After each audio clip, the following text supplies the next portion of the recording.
You are now in the arena. Welcome to Gridiron, presented by Underdog. Woo, woo. My name is Kinsey. I fly helicopters and planes, so I can definitely pilot these boys. And today on the couch, we have some fun guys. One being the most prolific figure in the history of sports media and the man who's never lost a debate, Skip Bayless. We got back on the couch after the holidays, Super Bowl champion, 5-time Pro Bowler, and 2-time All-Pro quarterback, Aqib Talib. Yeah. Coming off a big win. Welcome back, Pat. Woo! All-Pro, 6-time Pro Bowl defensive tackle, one of the most disruptive D tackles of his generation, Gerald McCoy. Yeah. And 4-time Pro Bowler and the man you want having your back at all times, Richie Incognito.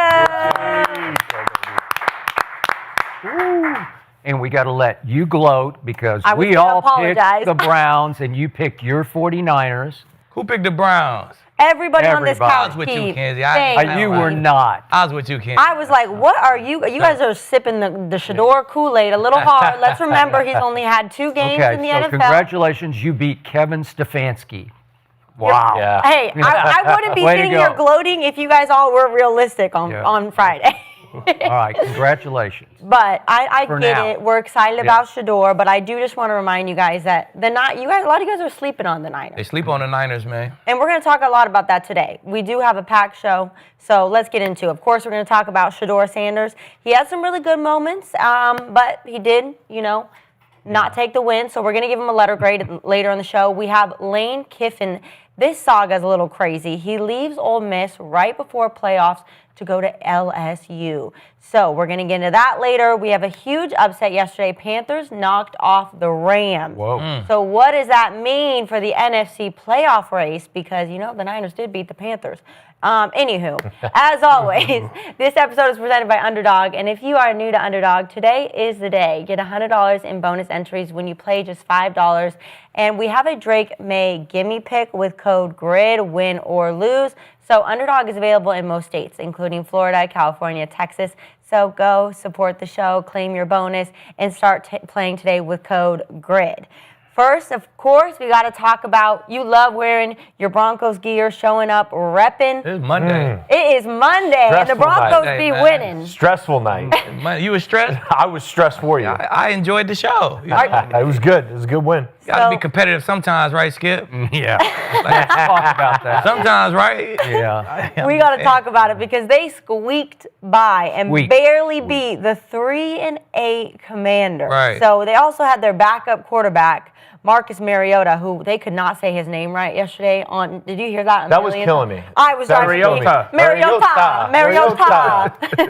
And he gave it everything he could, but they came up short on the last 2-point conversion to win the game.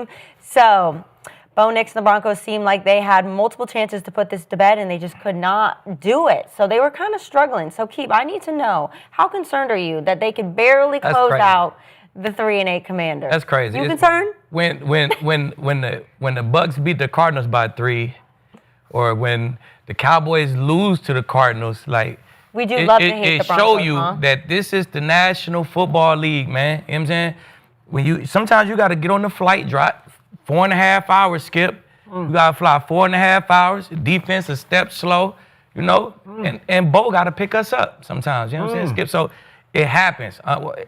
Every game is not going to be a blowout. But I ain't concerned at all. You ain't see Bo? Bo came out, had a hell of a first drive, ended with points, field goal. He had a hell of a 2-minute drive before the half. Fall down, touchdown to Sutton. You love that? I love that. That was a good one. That was a fucking then on a drive, the Commanders came out, scored a touchdown after halftime. Bo answered that back, touchdown.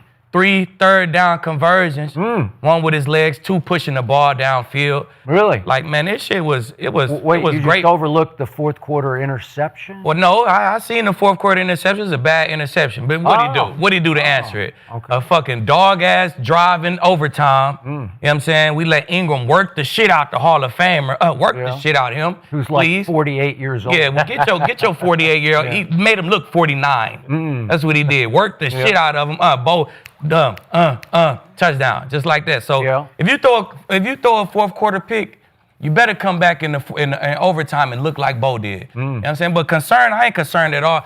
It really reminded me of 2015, Skip. You know what I'm saying? One time we went to Cleveland. We had to get on that plane, fly all the way to fucking Cleveland.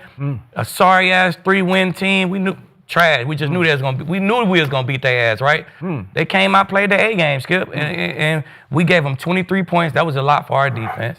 We won the game in overtime, 26-23. So good teams, really good teams, they find a way to go win games when your defense ain't got it all. You know what I'm saying? They find a way to pick each other up and win games like that. Bad teams, they go lose them kind of games. So concerned, I ain't concerned at all. You want to build calluses. You want to build, you know what I'm saying? You got to build that thick skin, Skip. You don't want to blow everything out. You want some tight games where the offense got to win it. Maybe the special teams got to win it. Maybe Nick got to win that motherfucker. Okay, so here's my question back to you. You have already crowned your Denver Broncos. No, you already crowned your Cowboys. Well, off 3 weeks. This is about the Broncos. Okay. We will get to them, and I just may crown them before this is over. You already did when I was on the TV I think I got a better shot with my team than you have in the AFC with your team. So I can't tell by them records. You've won 9 straight games, and you have trailed in every game. All 9 you have trailed. You've won the last 4 games by 3, 3, 3, and you just said you won that by 3. You actually won it by 1 point last night. So you won 3, 3, 3, and 1 point, and you're not concerned at all.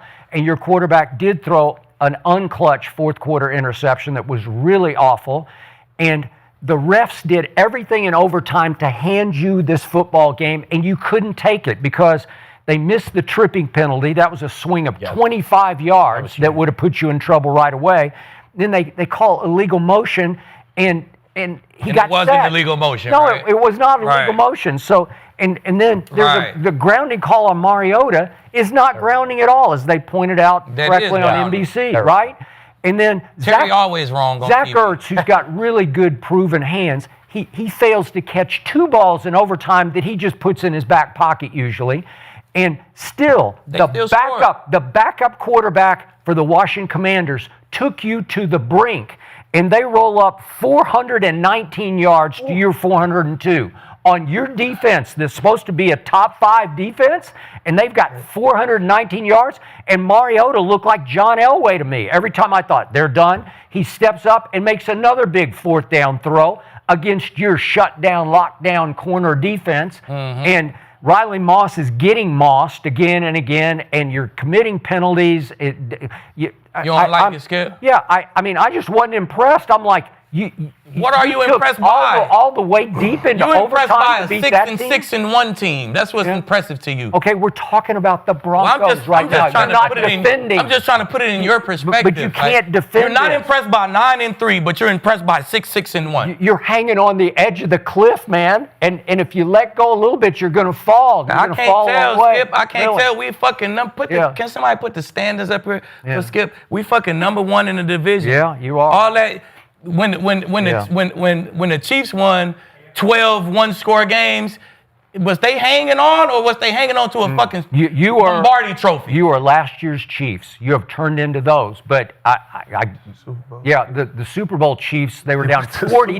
They fell off the cliff in the Super Bowl. Where did the last year Chiefs end up? They wound up 40-6 down. Well, fuck it. If we go to the Super Bowl and lose 40-6, I'll be cool with that. Okay, you take a 40-6 I'll take that deficit. shit. Okay, I'll take that shit, Skip. All right, way to Let us go. go to the Super Bowl and lose 46-6. Congratulations. We number 1, Skip. You ain't impressed by 9 straight wins, a 10-2 first in the AFC? Trailing every one. That shit don't matter, Skip. How we wake up in the morning. Yeah. Victory Monday. Yeah. Let's go. Every Monday. Okay. How much you pay those refs last night, man? It seemed like they had it out for the boys. Really, you see, we ended the game with a pick, but they called a PI on Funga. So, I mean, we got shit called against us too. Did we not? Call.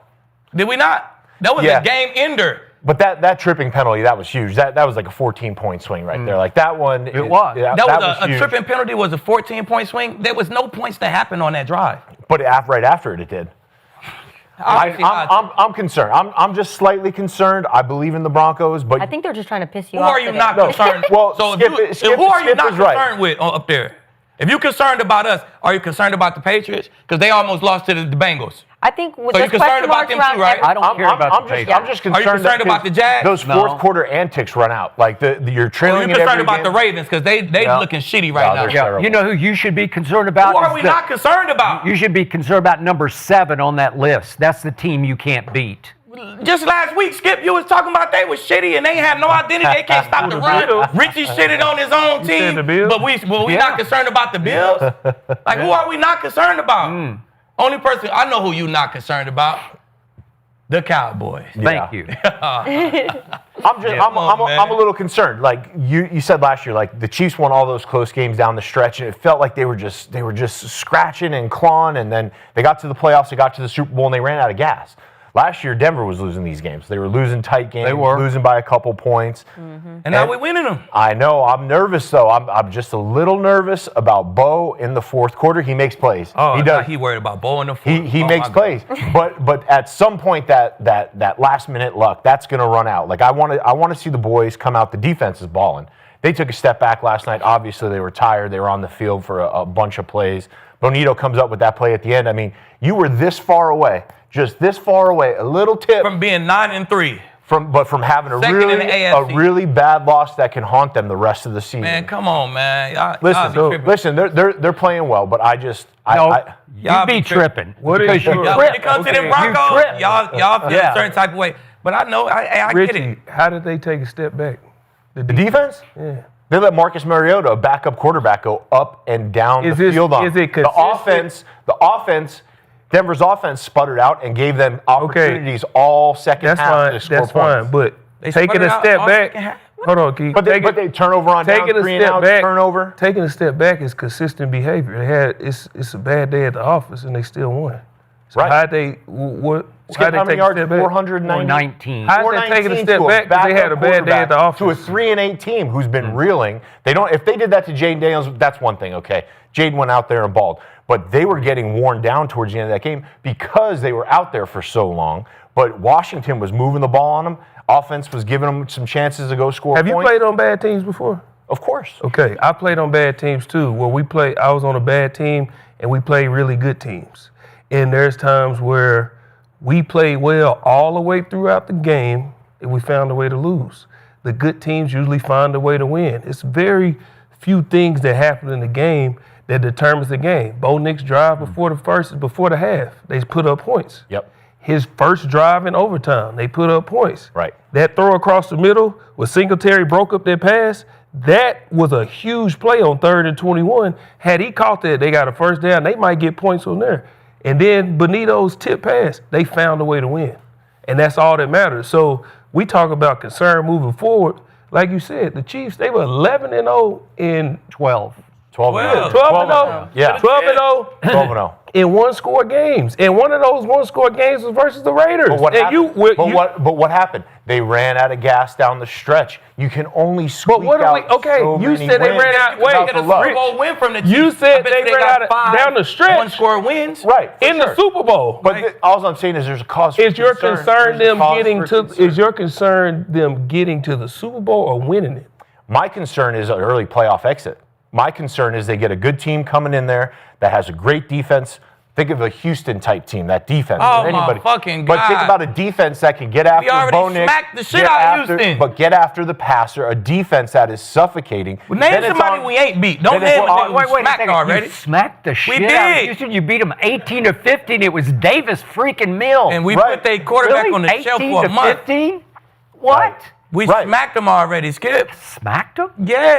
I want to see some convincing wins down the stretch. The defense is dominant. What the does offense- that do, though? What is the convincing? That don't do win? nothing. Well, that proves to me that they're going to make a deep postseason win is a run. win. A win is a win, but these are too close. It's fluky. It's one play here. It's one play there, and I'll give it to him. Bo Nix in the fourth quarter is awesome. Like he makes just enough plays. He gets the ball out. Like the one where he was falling down and got that ball out. That's tremendous. And I get what you're saying, but it'll be different if we seen this versus a bunch of bad teams. This is one bad team. We've seen them do this versus good teams, and they still came out on top. The only thing So it's like, consistent what about we it Exactly. is- We the see only- them beat the dog shit out the but the Cowboys. only thing consistent is them coming back in the fourth quarter. But we beat the dog shit out the Cowboys. We Right. ain't come back in the fourth quarter of that game.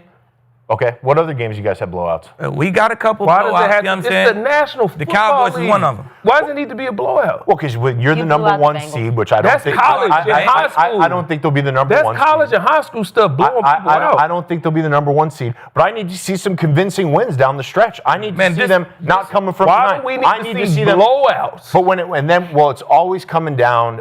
The defense balls out. They get their opportunities, but it's going to come down to Bo Nix making plays in the fourth quarter did that how many against an elite times? defense. Exactly. He's done it. But your luck runs out. Your luck Why is it runs luck? out in the playoffs Why is it against luck? good teams. Why Because is it's it not a not blowout, composure? it's luck. No, not that it's not a blowout, but I want to see a convincing win. How is I it want not to see composure? You 7 seen one point against the wins. Cowboys, the Yeah, that Bengals. was We got weeks them. ago. But that's weeks ago. But how is it not overstretching. winning? We're How is it overstressing. not winning pedigree? How is it not composure? How is it? Why is it different?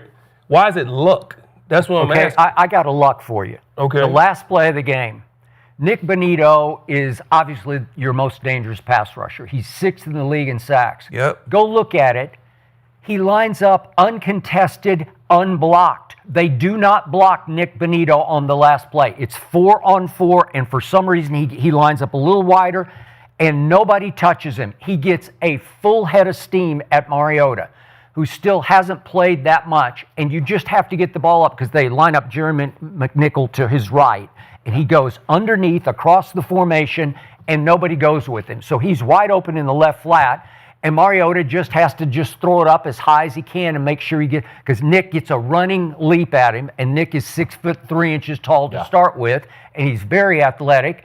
And he didn't just fingertip it; he got on top of the football, so it was an easy block. He blocked it down. That ain't luck. How does that look? Okay, that's just, it's luck that the opponent doesn't block your best rusher on the play of the That's game. how the play is designed. But if you- Usually the running back come across and Running block back is him. supposed to come You know what across I'm and saying? hit him. Yeah. So if Nick but is not, but here's the luck. But the just running real quick, back's let me the tell you why primary it's not luck. receiver. So if Yeah. the end, if his eyes are not in the right place, he sees that guy come across, he might stop and try and bump him, and it slows him down. Right. Nick knew, man, he going across, man, he about to just block going. me. Didn't slow down at all when they made a play. Yeah, That's not luck. My thing is, it's just they let other teams hang around. This is a 3-8 Redskins team with a backup quarterback, and Right. Mariota can play really great in stretches. I played with him. He plays great in stretches. He's just did. very fragile. Yeah. He just can't. And he's do it taking the week team after to the week. playoffs before as a starter. Right. So it's Right, not like but I mean, Mariota. them going up and down the field, they let teams hang around too much. So it's not luck, and I get that they execute down the stretch, but you let good teams hang around like that, you're going to catch them out. Do you trust the Broncos defense? Yes. Of course you Hey, do. so what? I don't This same bad I don't team, know Bo anomaly. Nix. Look, What this do we- same bad what do we team, have they for- beat the Chargers.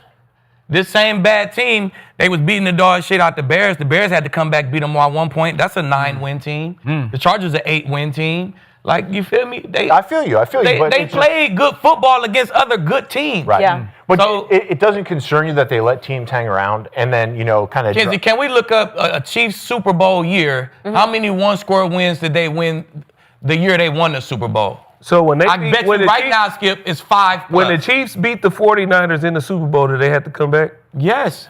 Both times. Was that Right. that their first time coming back that season? No, it Right. probably was their No, fifth. both times they played the 49ers Super Bowl, they had to come back. Fourth quarter drives to win. Right. The game. And I bet you So in what's the those problem? seasons, if we look at one of those seasons, I bet you they had 5 one-score wins that For season. sure. So For what sure. are we talking about? That's why you love Tom Well, we're just Brady talking as a about player. concern going down 'Cause the he back can half come of the back. season. That's, quarter. I mean, that's Yeah, I'm not going to be concerned. If you were the number 1 seed in the AFC, you 10-2, you got you 5 or 6-0 in one-score game. How can I be concerned about that? Okay, I'm going to give you this. 4 straight weeks you won by 3 or fewer points. Okay. The last time that happened was the 1986 New York Football Giants. Probably before your time, but that was a Super Bowl winning team that took off after it had a lull in the middle of the year in which it won 4 straight games by 3 or fewer points. And then go look at what happened down the stretch, last 4 games into the playoffs. They started annihilating everybody and got all the way to your Denver Broncos in that Super Bowl with John Elway, and they trailed at halftime, but they smoked them in the second half, and it was 39-20. So We you might can do say that. it bodes well for you, but you at some point you have to take off and start flexing and start saying, watch this and watch this. and you start crushing people because you haven't been you crush my Cowboys pre-Quinnen. Like everything's pre-Quinnen for me. Okay. Well, it is. Why do we have pre-Quinnen. Lifesaver. Why do you have to crush people? Well, not crush people, I but would just be not more- let bad teams hang around and give them an opportunity to beat you week after week after week. You got to start putting teams away. They're coming down the stretch here, and Y'all it's like, sound crazy.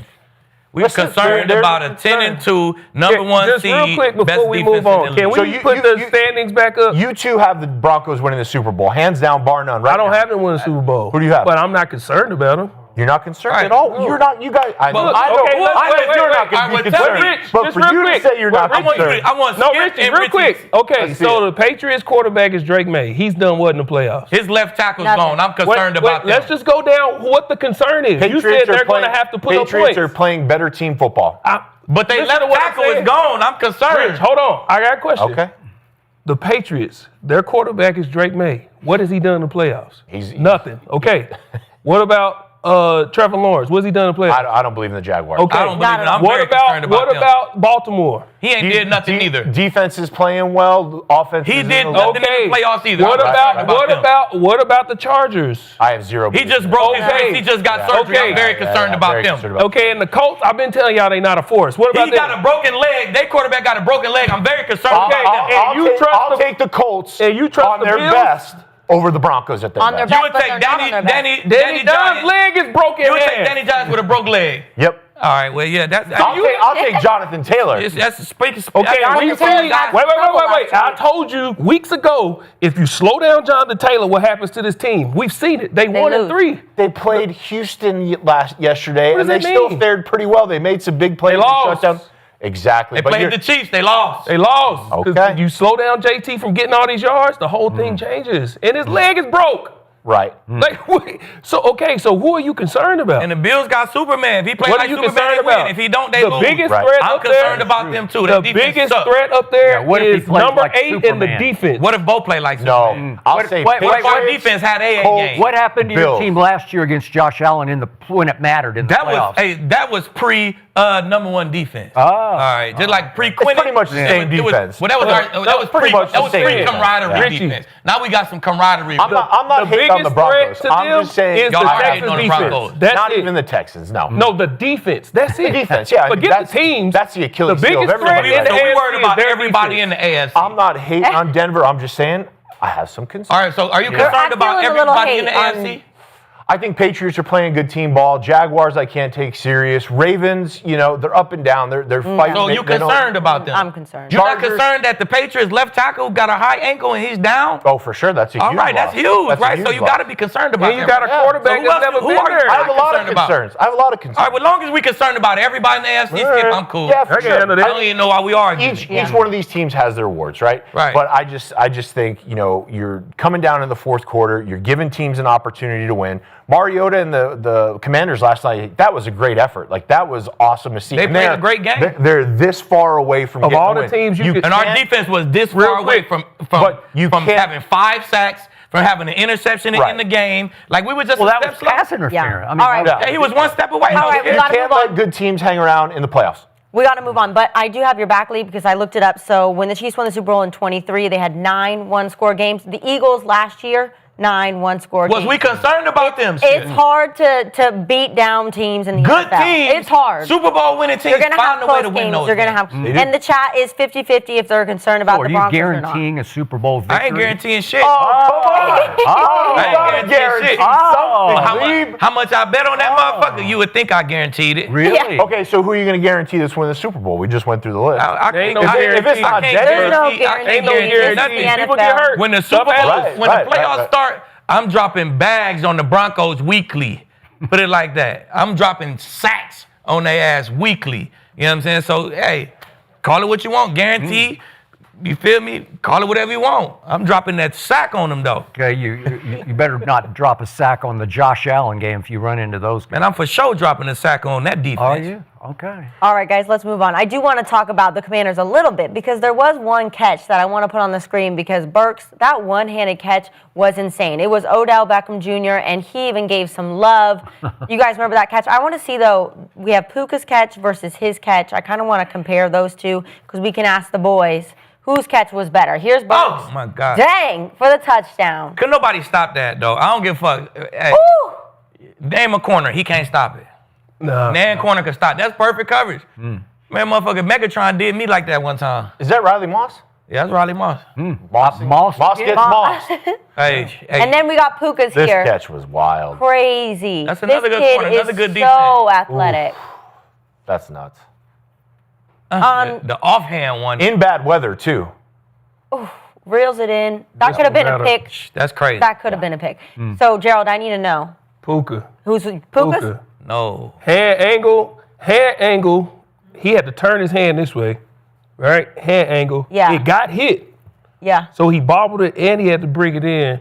And one thing that people are not going to talk about is when it rains outside, they tell wide receivers to take your gloves off because the ball's slippery.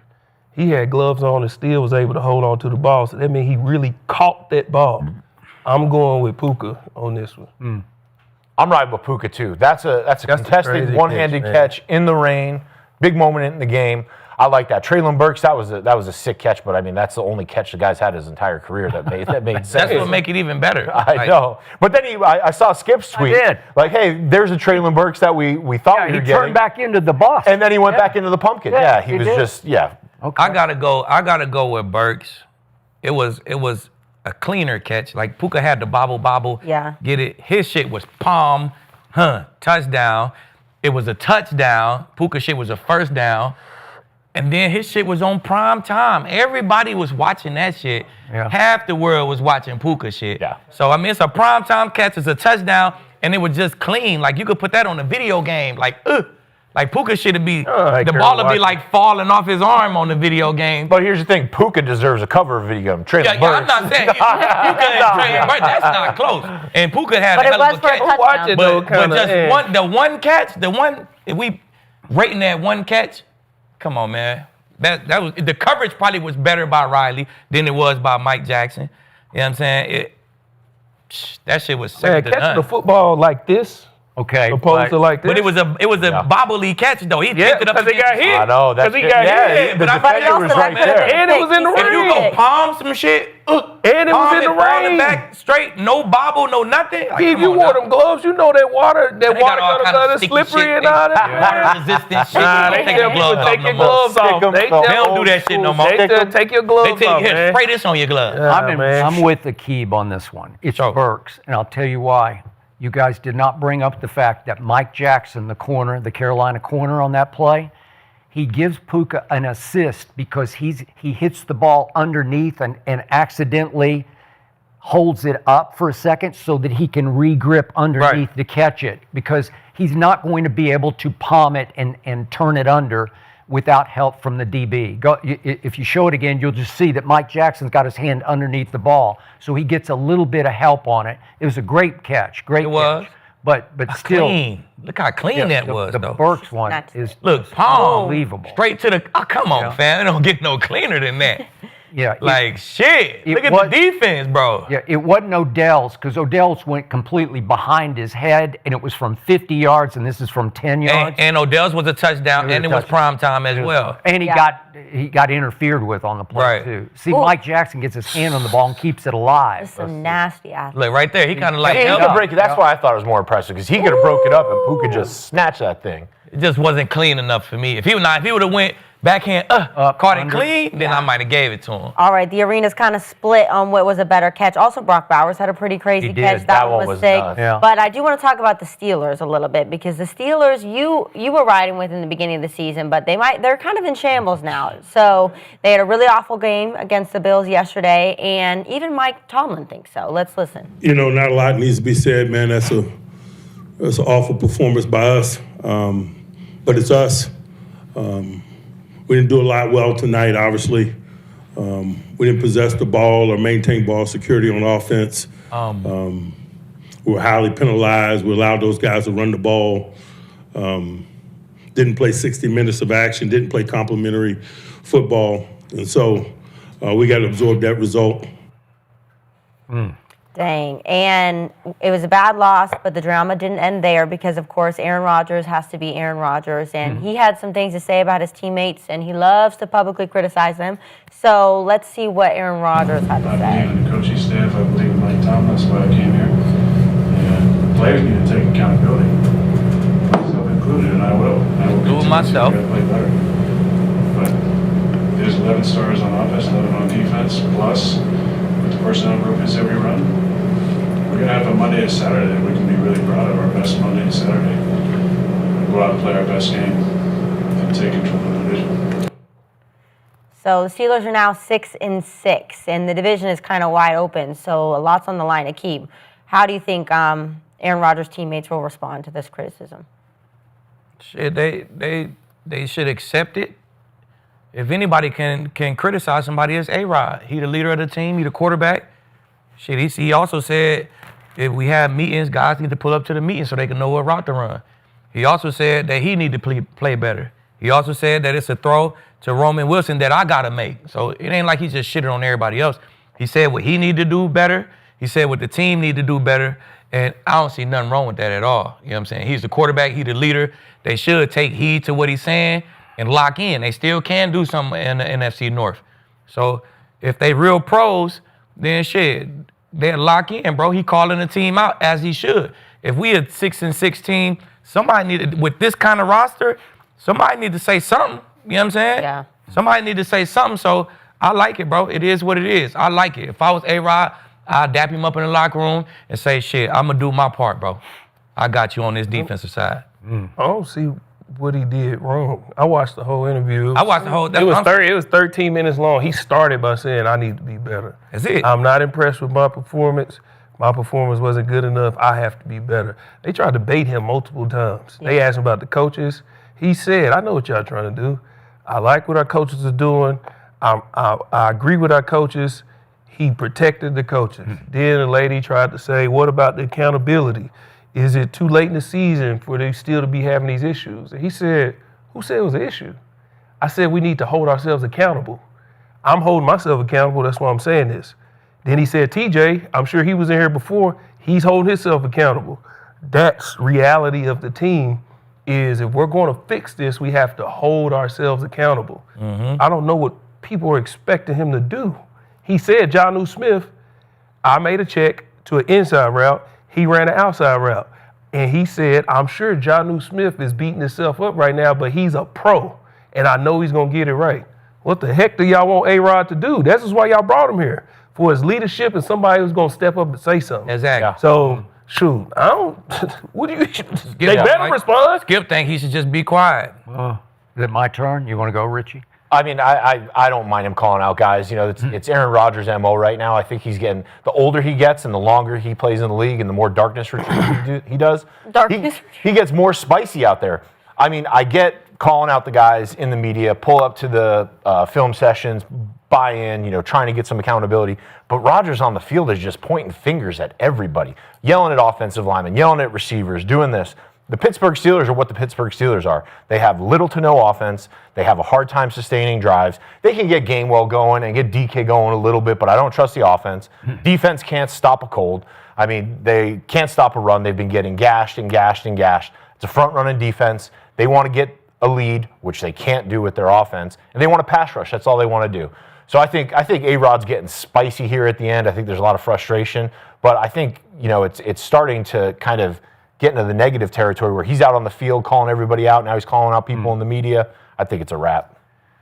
You guys can give him a pass if you want, but he has a long, long history of calling out, especially his wide receivers. And he did it again. How dare him yesterday after his performance. And I'm with you. He framed it on either side with, I take accountability. But the money quote we didn't see was, when there's film sessions, everybody shows up. And when I check to a route, you do the right route. We have other opportunities outside of the facility, other meeting times, and I look forward to seeing all the boys there. Okay, this is the Aaron Rodgers who alienated all sorts of wide receiver teammates many of whom I have talked to over the years in Green Bay, starting with my man Greg Jennings, who caught the post route that broke open the one Super Bowl that Aaron Rodgers did win, and he was the MVP. It was 15 freaking years ago. 15 years ago. And since that Super Bowl, he is 7-9 in the postseason and keeps getting a pass for it. He is washed up. He was washed up at the end with the Packers, with the Jets when he was healthy last year, and he's washed up this year. He had a QBR yesterday of 6. Of 6. He fell to 27th in the NFL in QBR. And you have the audacity, you dare to call out your wide receivers when the defense alone gave up 249 yards rushing at home. And you played, you're done, man. You are so, as LeBron says, washed. And speaking of LeBron, he and Aaron Rodgers are the two greatest media manipulators ever.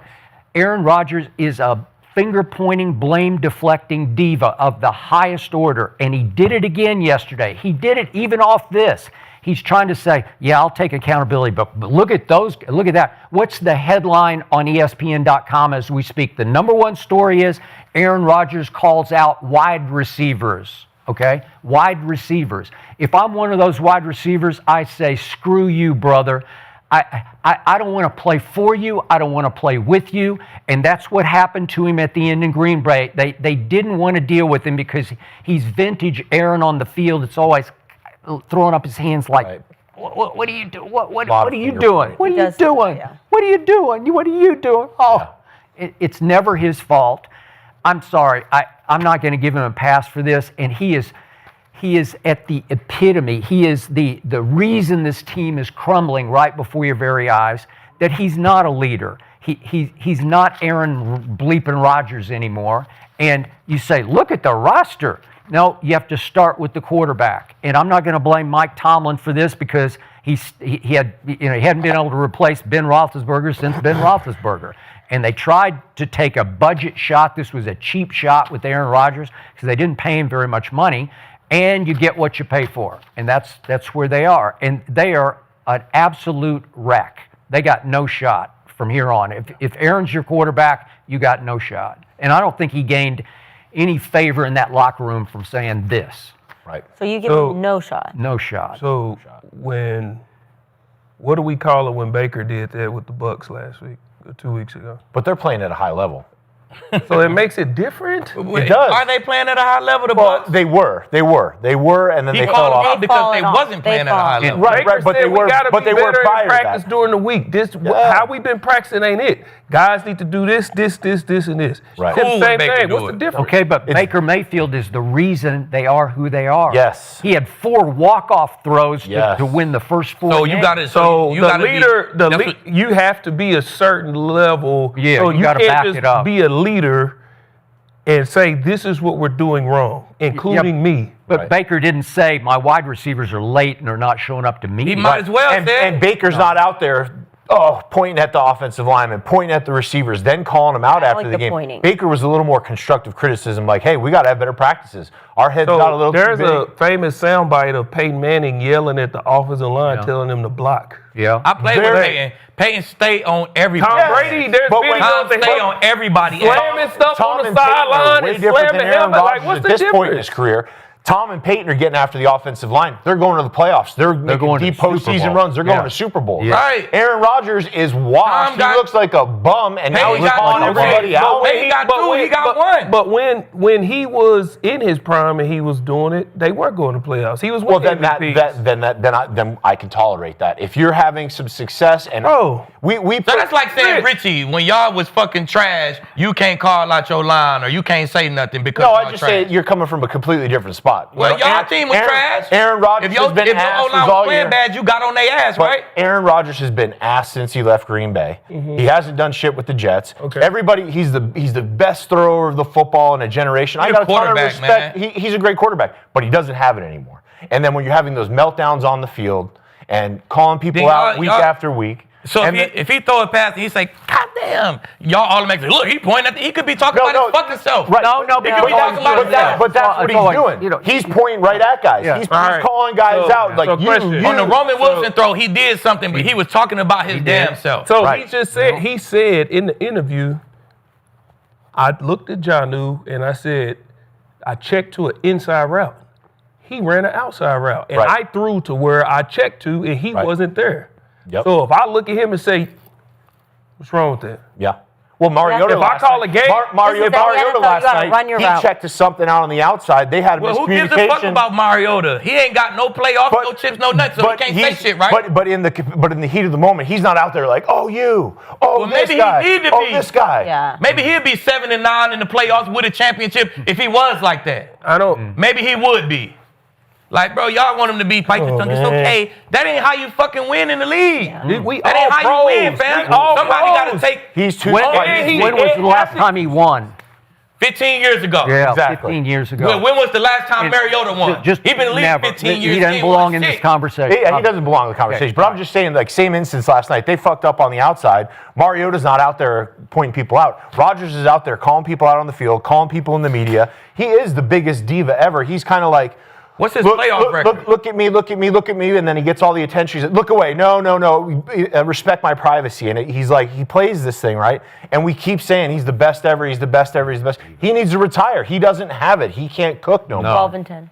He's 12-10 in the playoffs. Aqib, he got passes. The last 3 years in Green Bay, each season ended with a home loss. A home loss. Well, he was there though, Skip. They were the 1 seed and lost to Jimmy G's 49ers at home. They were the 1 seed and lost the NFC Championship game to Tom Brady at Lambeau. Oh, I man. thought He lost to Tom Skip, Brady. it's- He lost it's to guys Tom who don't Brady even and the make it, team that Skip. won the Super Bowl. All right. There's guys who don't even make it, Skip. Okay, You know what I'm saying? and his last year in Green Bay, they played Detroit like a playoff for the playoff games at home on a Sunday night, and he sucked in that It's game. guys Go look who it you up. love, Skip, who ain't even sniffed the chip. Okay, so we're talking So about maybe Aaron they, Rodgers. but I'm what saying do you maybe want they him need to to do, take Rich? something from A-Rod What do you and want put him it to do in after their that game. game? Maybe they need to take something from A-Rod and put it in their game. Stop being so fucking nice. Okay. Call somebody ass out. You know what I'm saying? Like you- Lee would do on the field. You Simple as realize that. Green Bay said, that's enough of you. We're done with you. Yeah. We ship you out of here. We don't want to go forward with you. That's cool. all you need to know. What's wrong with that? What's wrong with that? Well, Who was the quarterback when you won Super Bowl? Mr. Kraft said that about Tom, too. Get the fuck did. on. I don't want to Wait, deal but with you no more. didn't that happen Oh, to well, Andy? that happened to No, everybody. Bill It happened said to that. Peyton. Yeah, that was kicked Bill. Peyton out. Yeah, that was Bill. Coach Bill said, Belichick. Coach said, Tom, They we kicked don't Peyton out deal for with you no Andrew more, Luck. nigga. It So that happens. shit happened in sports. It's okay. It's Peyton all right. went to Denver and won a Super Bowl. They kicked him out of Indy for Andrew Luck. That's what happens. It happens. I just think Aaron Rodgers is causing way more problems than he saw. How is he? What problems is he causing? He's calling They people out on won't the like field. this. He's calling people out They in the won't media. like He's Problem creating- is they couldn't stop Duo last night. Right. That shit, the same play ran for 200 yards. That's the problem. Right there. That was But the they problem. don't have any offense. They showed no signs of life on offense. Rodgers So is that's his supposed to fault. get them over. Yes, Rodgers So is you supposed guys to get them over the hump. split out of Aaron Rodgers, but right now we got 6-6, 6-6 for the Ravens. Then we got 4-8 for the Bengals. So it's up for grabs. If you guys kind of believe in Aaron Rodgers, do you believe in the Steelers to win this division? I'm done with the Steelers. you're Done done? with them. No, I'm He's done. like, I Wait a fought for second. Rodgers. What are you talking about? Wait a Aaron second. Rodgers calling somebody That's out. made out. No, Yeah. If that's Aaron not. We're Rodgers not want talking to about call the play. somebody out, he could call somebody out. They don't got nothing to do with who the fuck I'm picking. That's fair. Yeah. I'm done All with right. them boys. Hey, like you said, They're cooked. it ain't consistent on offense and it ain't consistent on defense, bro. You give up 200 yards rushing in December, I'm done. I'm out. Hey. Okay, so I who don't you like- got? Who do you got? Who you got? Shit, I look at the Ravens schedule. They play the Steelers twice, the Patriots, and then they at the Bengals, at the Packers. I could see them losing 2 games and having 8 losses. I look at the Steelers. I look at the Steelers schedule. They play the Ravens twice, at the Lions, at the Browns, play the Dolphins. I could see them losing 2 games. Yep. I look at the Bengals schedule. They go to the Bills. If they can go beat these Bills on the That'll road change everything, yeah. and end up with 8 losses, they gonna have the best division record. And I like the fucking Bengals. Wow. Woo! I like Things the- are changing in the North. I like the Bengals to go get a dub in Buffalo, New York. Okay. Ooh. I mean, Pittsburgh, I don't trust the offense. The defense is in shambles. It's shambles. Shambles. Bengals are just in too deep of a hole. Like, they literally have to just win They have to out. win and, out. and their defense, I don't trust their They defense. did it before. Joe Burr is They- great, but they have done it. it's all on the They defense. didn't make the playoffs when they did. But I But mean, all that you said was was- win out. They did. They it had, before. yeah, that was because the AFC North last year, they had Yeah. Loss. You had a 3-loss. The division Ravens was team. intense. Right. This year, it's a crazy division. It's Yeah. up for grabs. Like they could win a division. I think Baltimore with the 2 games against the Steelers, I think that's going to decide the division. I think Baltimore's not playing lights out football and they're not playing their best, but the defense has improved. Lamar's back; he's doing a little bit. I'm rolling with the Baltimore Ravens. So you like the Ravens to go to Green Bay, get a dub, and you like them to beat the Patriots when the Patriots pull up. Listen, the Packers play up and down. Jordan Love's been up and down. They can put up 10 points or they can put up 40 points. So yes. So yeah, I mean, I'll take the Ravens. And then you like the taking Patriots to Baltimore. come. You like the Ravens to beat them too. That's a loss. I'll can chalk have that up one to a loss. loss. They can have, They can have a loss in there. But you like them to it's the split? 2 games with the So Steelers. if they split, you think they're gonna split or they I think they're going to win both of them. Oh, okay. I think they're going to win both of them. I think Versus that the Steelers, they're going to can't lose split. too. They're going I to think split. That's tough. I believe I'm going with the Ravens because you talk about going into Green Bay and winning. Carolina, and we'll get into them later. Yeah. Yes. They went in there went and up won there. just running the ball. Yes. And if Baltimore can't do nothing else, they still can run the ball. Run it. And run game travels. And that's what you need right now. And the defense is only giving up, I mean, not only, but they're giving up 24 points a game. They only play one team that scores more than that the rest of the season. So they can compete. But then you look at all that. They lost to the Panthers. Tucker Kraft got hurt that game. The Packers done found some shit. They tweaked their offense saying, there's a little a bit possibility. without I mean, I'm It's saying a it can different happen. offense. Now, this Yeah. ain't that same Panthers. Our main nigga got hurt in this game. We don't know what to do. This ain't that offense right now.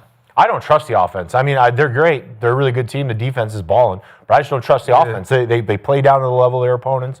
They play great against bad teams. I'm taking Baltimore to win the division. Yeah. All right, 2 for Smart Baltimore. man.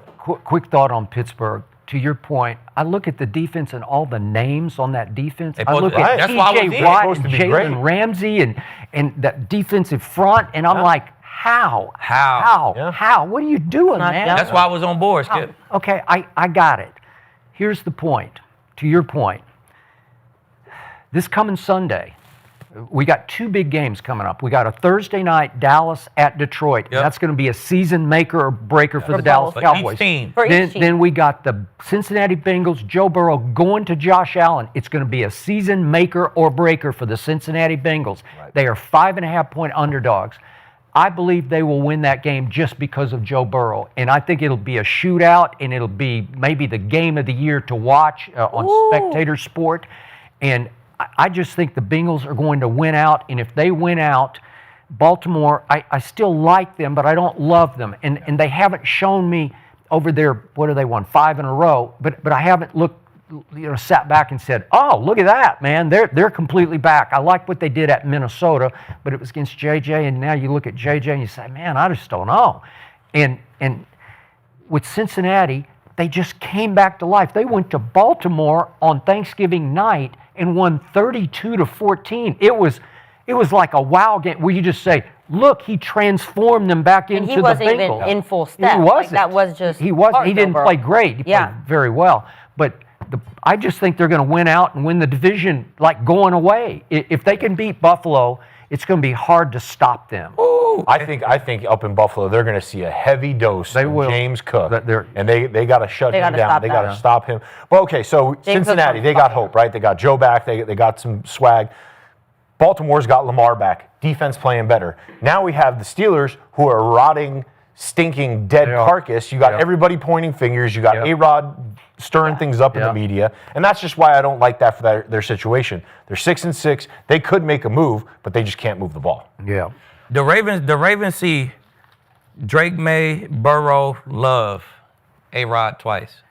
I'll take the 2 wins over A-Rod. Love's up and down. That's Drake. tough, man. That's It's tough. tough. That's No, tough. Baltimore got the toughest schedule. They got the toughest But schedule out of they- all of them.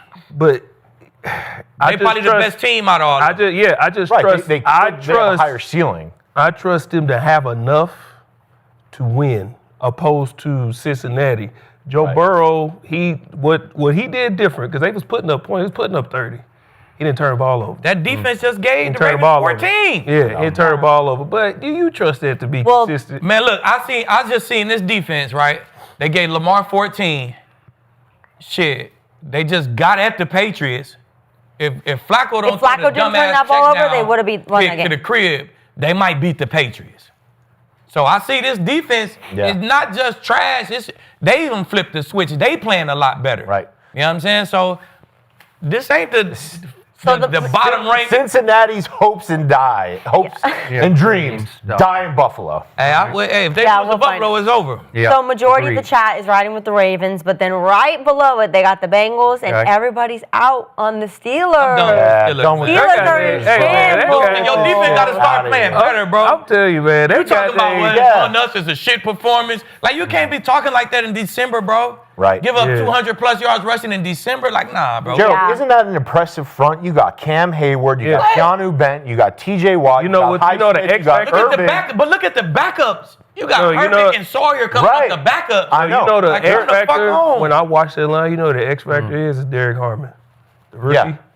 When Big he body. was out, they were terrible. When he's been back, they've been a really good. You notice he didn't play Sunday. Yeah. Well, He's been a big X factor for that group. That's a talented That's why defense, they drafted him in the first round, because they needed that guy. Darius Slay a healthy scratch. Like, bro, what the fuck is Ramsey's like they've been pretty healthy, the defense. It's not like we're missing this guy, this guy, this guy. Like, they got their guys up front. They're just not But they just can't stop the run. I mean, that defense is built for the offense to go out, score some points, put up 14, 21 points. How that defense can't stop the run? Right. I know. How? They are just pass rushing guys. You got to play with the lead. So J.J. Watt, They got TJ Watt on the. I mean, TJ Watt can't stop the run. The whole front can't stop the So run. can TJ Watt stop the TJ run? Watt. He's a dynamic playmaker. I mean, But can he stop the run? but to stop the run, you need 11 guys. No, fuck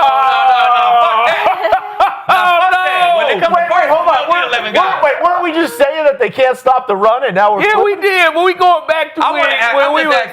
man. We asked if Just Parsons stop the run, it's a quick no. Well, It's not we need 11 guys. Well, if I'm offensive game you plan, screamed at us and said, Fuck that. TJ Watt, Max, and all this. So we already settled Max. Now we go to TJ. TJ can stop the what is run, TJ right? doing? TJ can stop the run. Yeah, that's what I'm saying. He can stop the run. Yeah, that's what I'm saying. And Casey Hayward, he can stop the He run. can stop the run, right? That's why I'm so shocked we that they can. And we believe TJ can, but that's the point we was making. You can't just put it on one person. That's what I'm saying. All these guys who can stop the run, and they can't stop the run. 100%. But when we were talking a couple weeks ago, we were talking about Micah and his impact in the run game. I drifted the conversation to Max. And then you that got Thanksgiving hot game, water. did he stop the run that day? Skip, did he look physical that day? Skip, I wasn't here. I'm sorry to go back. I don't want to get off on this because I want to talk about Shedeur. Yeah, we got to do. get to We'll do it tomorrow. I Just one promise question. you. I'll It's do a the yes or whole no thing. question. It's a 20-minute. I need a jerk. Yeah, I need a it is. jerk. I'm going to take a break. It's a If wormhole. Skip can't answer my question, I'm going to take a break. You're going to miss Shedeur? I'm going to take a break. It's a yes or no question. Did he look physical or not? He is not a physical football All right, that's all I agree. want. There we go. We got the That's all I okay. want. Let's move on to Shedeur because we That's all I got to want talk to know. about him. Okay, Shedeur got his second start with the Browns, and even after the loss, Kevin Stefanski did say, and he was quick to say, he's going to start again next week, which is obviously shocking because we have not seen that from him. Man. But it wasn't all good news. Obviously, they could not do much against that 49ers defense, who is still missing half their guys, by the way. But Shedeur threw for 149 yards, a touchdown, and they took the L. He got sacked 3 times, which, looking back at college, my issue always with Shedeur was he held on to the ball too long. He can throw a dot, but he holds on to the ball too long. And I saw that Shedeur again. A couple of times. Yeah, so Skip, I'm going to start with you. I need you to rate his performance. Yeah, I'm anxious to hear what you guys say about this. But look, in all objectivity, if I just step back from this and I just look at the numbers and the final score, I say C+. Until I start to consider the real circumstances that happened yesterday in Cleveland.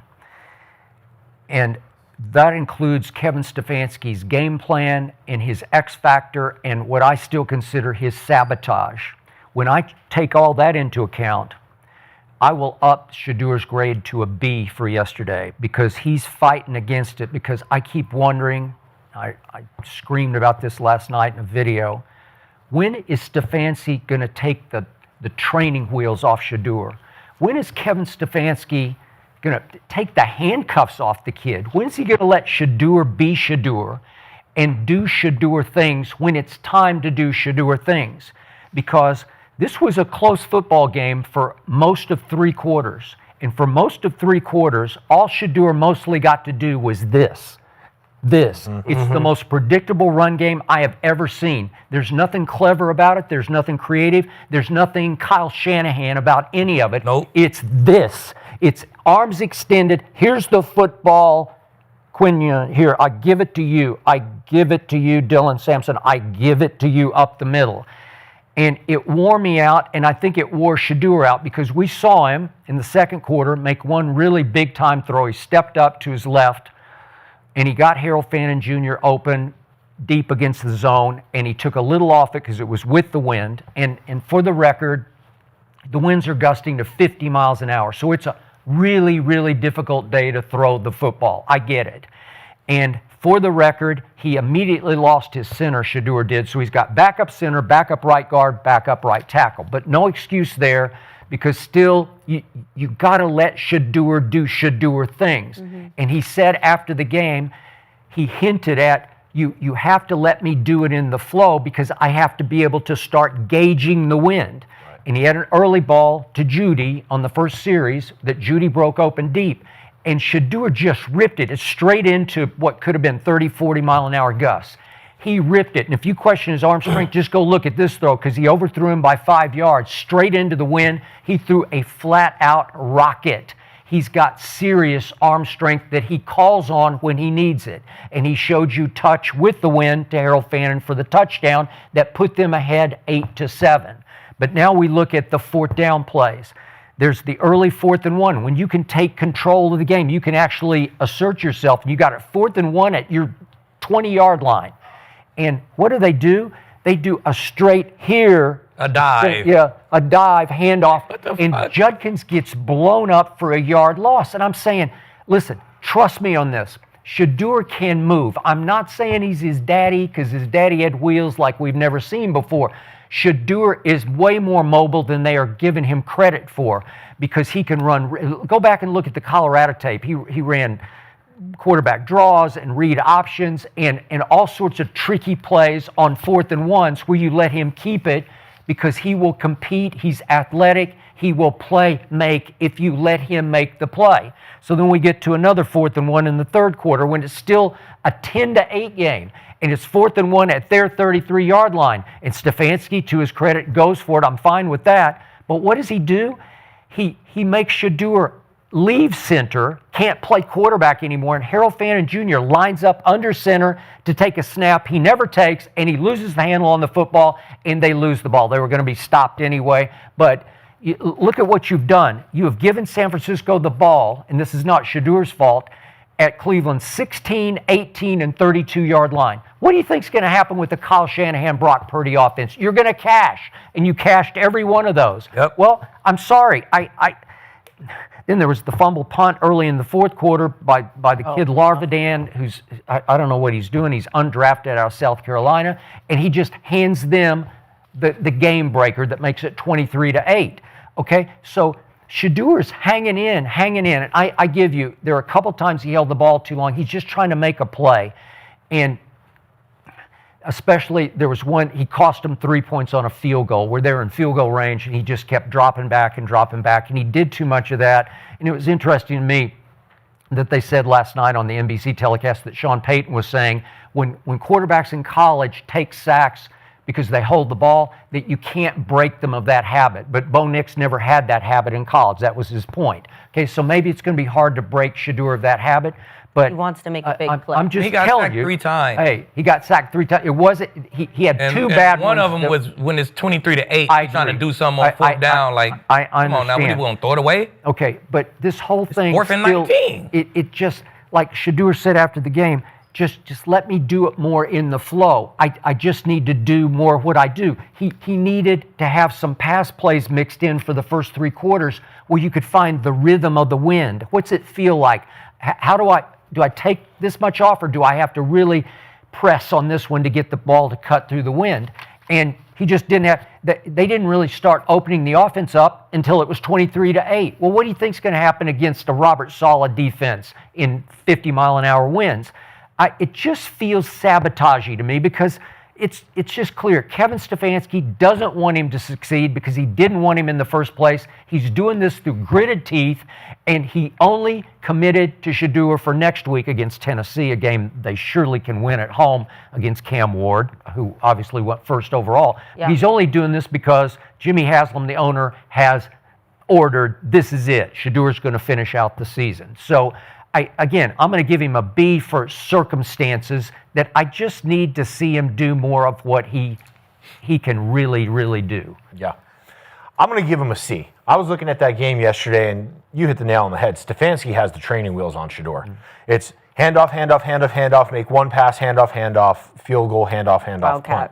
And a lot of those, like, they really got the run game going. Like, they got Judkins going. They got him into the flow of the game. They were gashing him a little bit. But then when it comes to Shedeur in the passing game, no opportunity to get him in rhythm. And very basic concepts, half-field reads, level looks, things that really aren't conducive to getting the quarterback involved in the game. You're hamstringing him.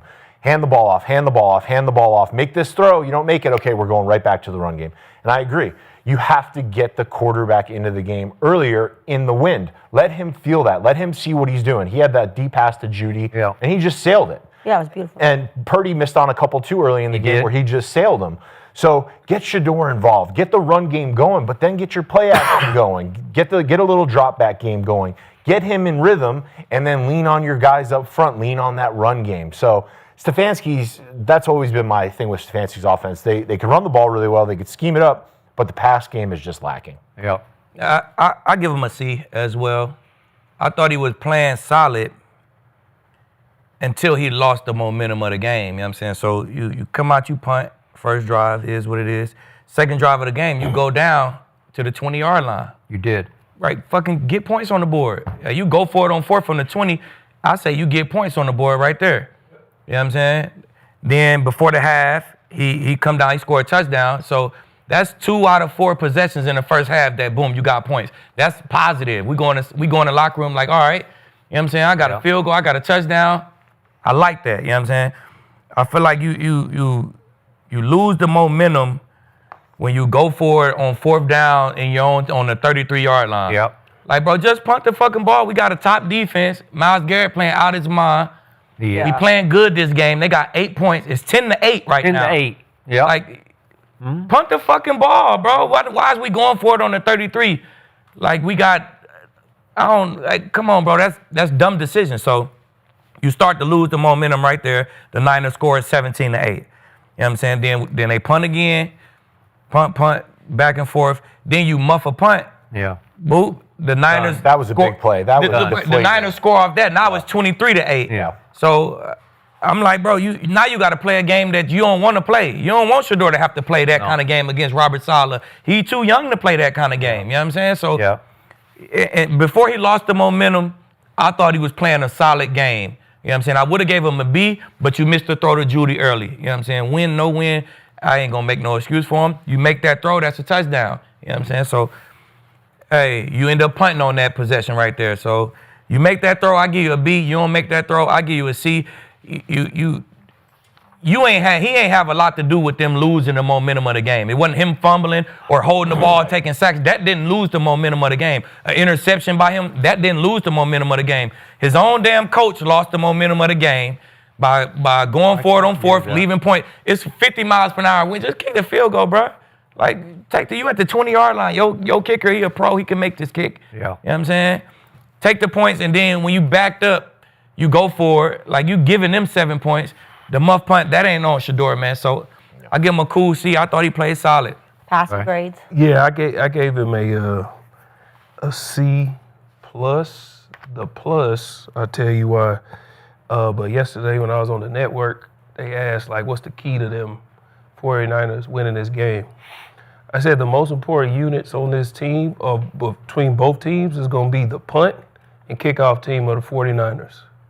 And I talked to Kurt Warner, who's a Hall of Famer, two-time MVP, Super Bowl champ. And I said, Kurt, tell me the difficulty of, or the mindset of a quarterback in a backed-up position, like field position. And he said that's tough for anybody, regardless of your level of play, how good you are. But it's definitely tough for a rookie because they're going to make mistakes. things are going to happen. It's not going to be easy. Shedeur's drives inside his own 30. He had one at the 30. He started a drive at the 13, a drive at the 10, a drive at the 27, a drive at the 24, and a drive at the 5. The other ones, a drive at the 39, a drive at the 32, and a drive at the 35. That is extremely difficult for anybody to deal with, let alone a rookie with not that much experience. For what he had to deal with, I thought he handled it well. The plus came because his best drive of the game was his 10-plus play drive that ended in a touchdown. So that's where the plus came from. The play calling was basic. It just wasn't good. You just hand the ball off. Like, quarterbacks have to get in the rhythm. When quarterbacks are missing throws, what's the remedy to that? Get some early completions. Get them some early completions so they can get in the flow. And when you're not doing that, that's just difficult, man. It's just like a basketball player, if they come out, they just running, setting screens, running, then you expect them to just start hitting all these threes. You ain't getting let them get a couple jumpers or get, like, you can't. So the plus came from that drive, but you can't put this one on him. You know, the play calling it just wasn't good. But he handled that situation. He handled it well. All good points. Here's what Shedeur did say after the game. I've just got to overall have a bigger role. I don't know if we have the bigger role quote. Let's play what Shedeur had to say after the game about his That's the performance. way you played today, Shedeur. By wins and losses. Obviously, we lost, so I didn't play well.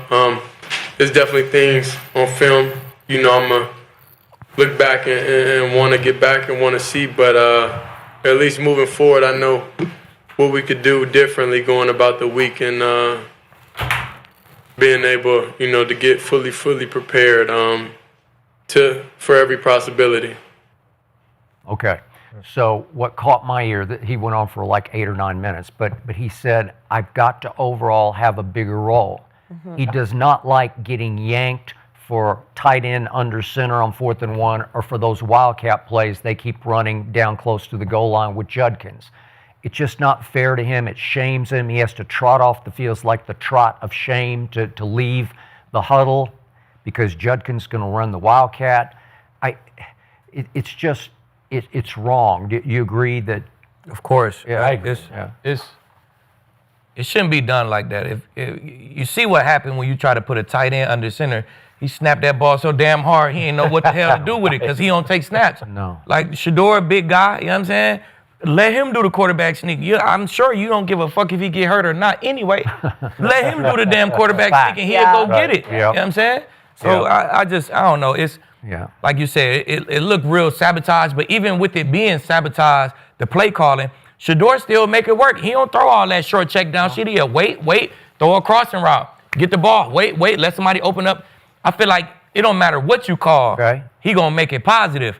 But just if he got points on the board in scoring situations, take the points. If he backed up with a good-ass defense, punt the ball, lean on your defense. All right, that's fair.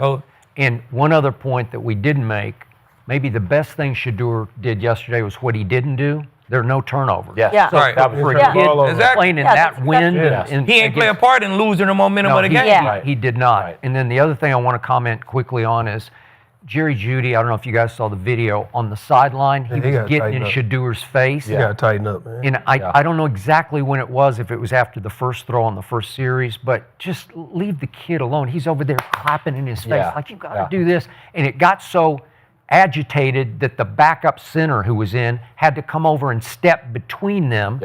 Give the kid a little break, man, Jerry Jeudy, because he's struggling worse than Shedeur's struggling. It was after that first throw. He overthrew him on that throw, and Jeudy was making a big scene and stuff like that. And there was a couple other throws that he missed on or didn't get it to Jeudy and could have got him open. And Judy's out there bitching. I mean, he's a young quarterback. I don't like them taking him off the field in the red zone. Terrible. It's terrible. Get the young guys some reps in the red zone. What do you have to lose? You got all the way down there, Stefanski. Let's see some creative plays. Let's see some of those 2-point plays that you haven't been able to call. Let's evaluate this young guy in the red zone. Instead, they take him out of the game plan, hand it off to Judkins, ask him to make a play when he's not in rhythm. But yeah, he didn't turn the ball over, and he didn't cost them the game. Yeah, and what play did you run to take command of the football game when you scored I guess it'd been the 23-point touchdown? You let Brock Purdy fake it and keep it off the left side and run with it. Okay, And he Dougie'd it out. let's see that. Yeah, you were dancing on And that one. I was weren't you? Dougieing with him. Yeah, okay. Yeah, exactly. He did Dougie. That was weird. Yeah, That was he's got suave. like a That's flat Purdy. back. That's some Purdy. Hey, Cool. Jerry Judy, you need to tighten up, dog. Come on. That He's ain't supposed to be it. the Jerry better. just being we were all convinced, though, that the- typical Yeah. $40 million receiver, man. You know what I'm saying? That's what they do. So just because he got a rookie quarterback, you can't expect him to not be the number one receiver, bro. Hey, that come with it, man. So you guys still sold that the locker room's back in Shedeur? Hell yeah. I am too. Yeah. Yeah.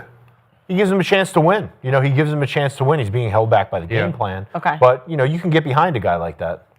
All right, let's move on to the Niners, though, because we got to talk about the Niners. So now they have won 3 in a row, and they are tied in the win column with the Rams and the Seahawks. So the NFC West is tight right now. It's going to be a battle. Cracking. So what chance do you give the Niners at winning the NFC West? Man, it's going to be tough for them. It's going to be tough for them to win the West because they got 2 great teams ahead of them. And if the Rams and the Seahawks take care of business and win out, the Rams especially, they're looking at a number 1 seed. They're looking at a bye.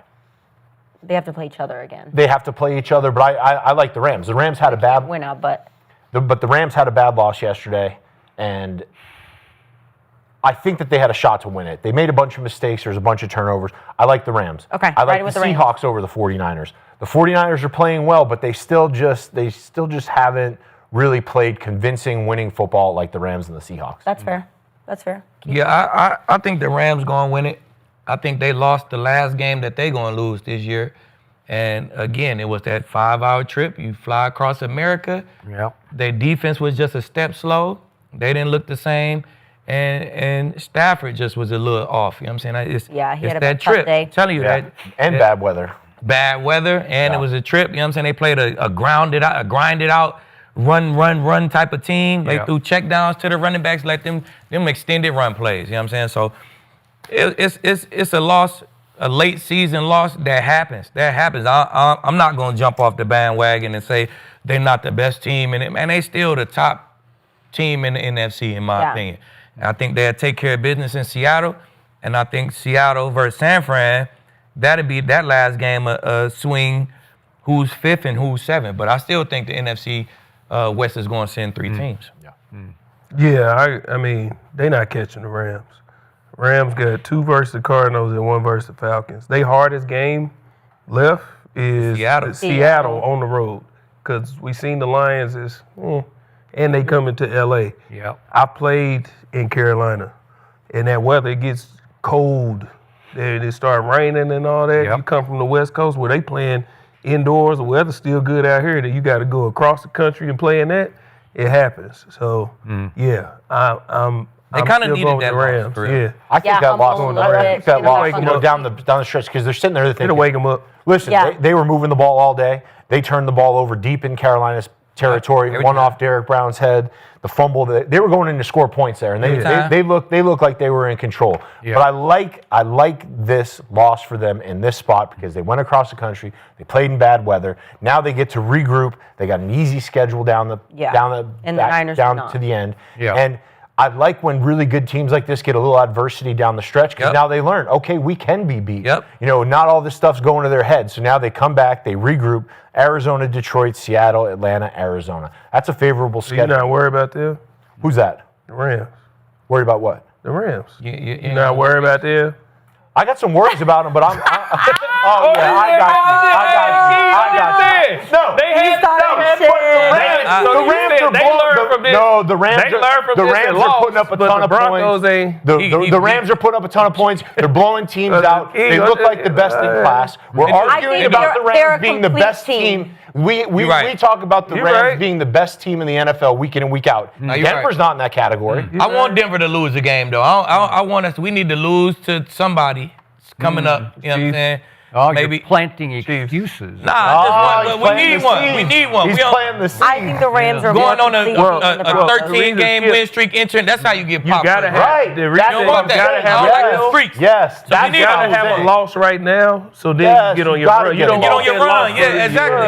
you. Exactly. We need to lose one. You know what I'm And saying? where are you on the Sean NFC Payton West? know that too. Why Sean Payton gonna come with a Stefanski game plan one of these games and just dive and dive and dive and just let us play good By defense. the way, the Rams are second in points allowed, and the Broncos are fifth in points allowed, just for the record. What's wrong with that? Nobody's talking about the Rams' defense, but it's really That's good. really The Rams good. They're is the a best complete team in the team. NFC. They got a great Yeah, they defense. got a really they got good wideouts. defense. They got a great Okay, quarterback. what does your team have?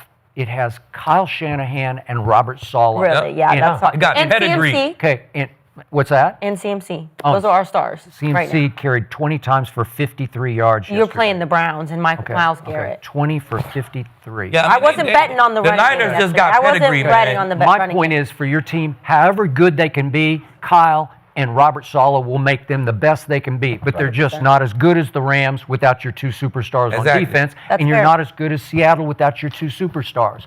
You got Brock back at quarterback, and it gives you a chance. But We don't fear the wide out. They Yeah, got the a wideouts are all You banged don't up. even know who the wideouts are. They got a They great don't culture. fear. That's it. I know one of them. yeah. The wide out. I know And one. we're gonna a little we all drama know. around him in a Yeah. second. Yeah. We don't know him. So for his you don't play. really okay. No, I that's just fair. don't. Being realistic, I get it. I'm obviously a Niners fan, but looking at the Rams, they're a complete team. Looking at Seattle's defense, Yeah. it's intense. But we are going to find out down the stretch. But I do want to talk about a little drama with one of our wideouts because Yeah. Jauan Jennings, we saw maybe he's not so innocent. Last week we saw a little nut shot, but the Browns defensive tackle brought a new insight onto this game. As we know, last Monday everything happened. So let's see what the Browns defensive tackle had to say about Jauan Jennings. Maybe he's the problem. He's a hoe, and I want that known. Like, I see why he got punched in the nuts, because that's some, like, he says some things that you should not say to another man ever. But like, I don't respect it because you say that, then run behind your O-line. That's some real soft shit, and I want that known. I see exactly why they punched your nuts. I'm surprised nobody punched him in the jaw yet. Damn. Damn. Ooh, to the jaw. Loved it. But I feel like Man, listen. I played with Shelby. That's my Did guy. you? Really? Yeah, Shelby was in Denver with me, man. Okay. He definitely ain't gonna do the punching in the jaw. I'll tell you that. That's my guy. But come on now, you mad as shit at Jennings for saying something? Like, man, the shit that I done heard on the field, Skip. The shit that I done said on the field, Skip. Like, come on, man. I would love to So, know. You don't think be Shelby there. Harris Behind could the ball. whip Jauan Jennings? That shit. It He ain't might. just about Skip. whooping first. Jauan Jennings, 6'3", 225. No, he's not. He's 215. Yeah. I think Down the Shelby middle with beats them his hoes. ass. Hey. I think Shelby beats his Man, you I would gotta think be ass. in the Size. He'd be a I little don't give a fuck quicker. about no size, bro. He is 250. Y'all better stop with that size, bro. size You don't know matter. what don't lift weights? Size don't matter. You know what don't lift weights? If we fighting, That motherfucking so nose. okay. That stop button don't lift no weights. So when, I promise you that. so when there's a little kerfuffle on the field, right? You got wide receivers. not talking about kerfuffles on the and field. DBs going at it. When's that shit stop? When the O-line and the D-line run up, because those little guys know, oh, in shit. pads, Richie, man. I knock out a lot of Richie. linemen. I mean, okay, promise let's you look that. at Lee versus Richie. I knock out a lot of Who's winning in the linemen, bro. middle of the bubble? I'm doing some wild head down shit. Leave gonna knock your ass out. Ask my neighborhood. I'm not Okay. even going to let you get a chance to knock me out. I'm going to put the crown of my helmet under your See, you talking fucking about chin. helmet? That shit up. Fuck, And get then up, I'm Richie. going to ground and pound. Get up, ground Richie. and pound. Leave. Yeah. Why are you sleeping, leave? You better grab me. You better grab me because if I land that uppercut while you're head down, You're trying to throw all these uppercuts, and I'm coming at you. Yeah, you're gonna come like this, and I'm gonna sleep your ass. Get your ass up, Richie. Your big ass. That's You like ain't never hit your drunk on the uncle at the pad. barbecue. Yeah. Man, I'm gonna sleep. Richie, I'm this drunk uncle done been in 100 squabbles in the hood. Real squabbles, Richie. Not football squabbles. You feel me? Chat, who do Crazy you having shit. to fight? I don't Who do give you a fuck having to about fight? no. I don't give a fuck about no. Richie or Lee? So Who we you talking guys about- picking? I need to we talking I know. don't give a fuck about no on the lines. field. Skip. We talking about talking on the field. No, Aqib. that's not. This is where things happen. We're He's a talking. bad MF. Man, he is. listen, He's a He bad said MF. punch him in the face. Skip, I heard Now, not you the and helmet. Shannon on first take one time talking about who y'all are going to alley with. Y'all both said leave. I like that. They both said that go in that dark Hollywood league. Okay, as long as you have a gun, I'm okay. Yeah. I'm going to have that bitch too, Skip. He's definitely going to have one of those. You better believe He's definitely going to have one of those. Go have that bitch too, Skip. You better believe that. For real. Okay. All right. All right, so back to Jauan. Yeah, Jauan Jennings. Let's Okay. look at that. Who's the problem? Okay, I did appreciate what Shelby Harris said because I tried to. I can't remember who was on the show the day after it happened. It was Thursday, so it was Friday's show. Jauan Jennings has a history of this, of talking crazy, and I get you there, but there's some line you can't cross with your your verbal. There's No, it's not. There's some line. There's some things. Like what? I can't say. It's just too. It's too evil. It's too ugly. All them lines you talking about that I can't be promise. crossed, it get crossed all the time. Okay. He done crossed them, I done crossed them on the field. All right. Simple as that. As you said, go ahead. Okay, Skip. all right. Ambush blocks, he's notorious. He got thrown out of the last regular season game last year against Arizona. He started 2 fights and got in them, and he brags about, I'm bigger than any cornerback at 6'3", 215, and I intimidate cornerbacks.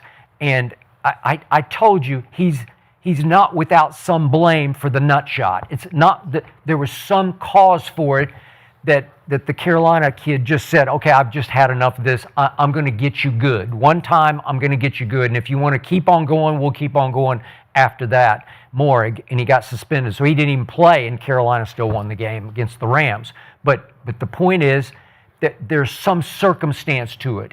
I give him some blame, and he has a reputation where after a while, I bet a lot of players around the league applauded the nut shot. I just do. For sure. I bet a lot of players around the league want to play with Jennings too. Do you really think so? I don't know. Hey man, he a Yeah, physical wideout, bro. He a physical wideout. He gonna talk that shit. He gonna bang with you. I bet if you was a running back, I bet you love him. Maybe. I'm telling you, Go man, ahead. he a physical Well, guy. you said there's Certain things you can't say. Can't Yeah. say. Like there's That's a what. line. Well, that's what they said. There's certain things you don't say. What did he say? We don't know. If you go get in the media and call somebody a hoe for what he said, tell me what he said. You just called me a hoe. Tell everybody what I said that made you call me a hoe. Don't just get in the media. And this is the church guy. You know what I used to do on Sundays?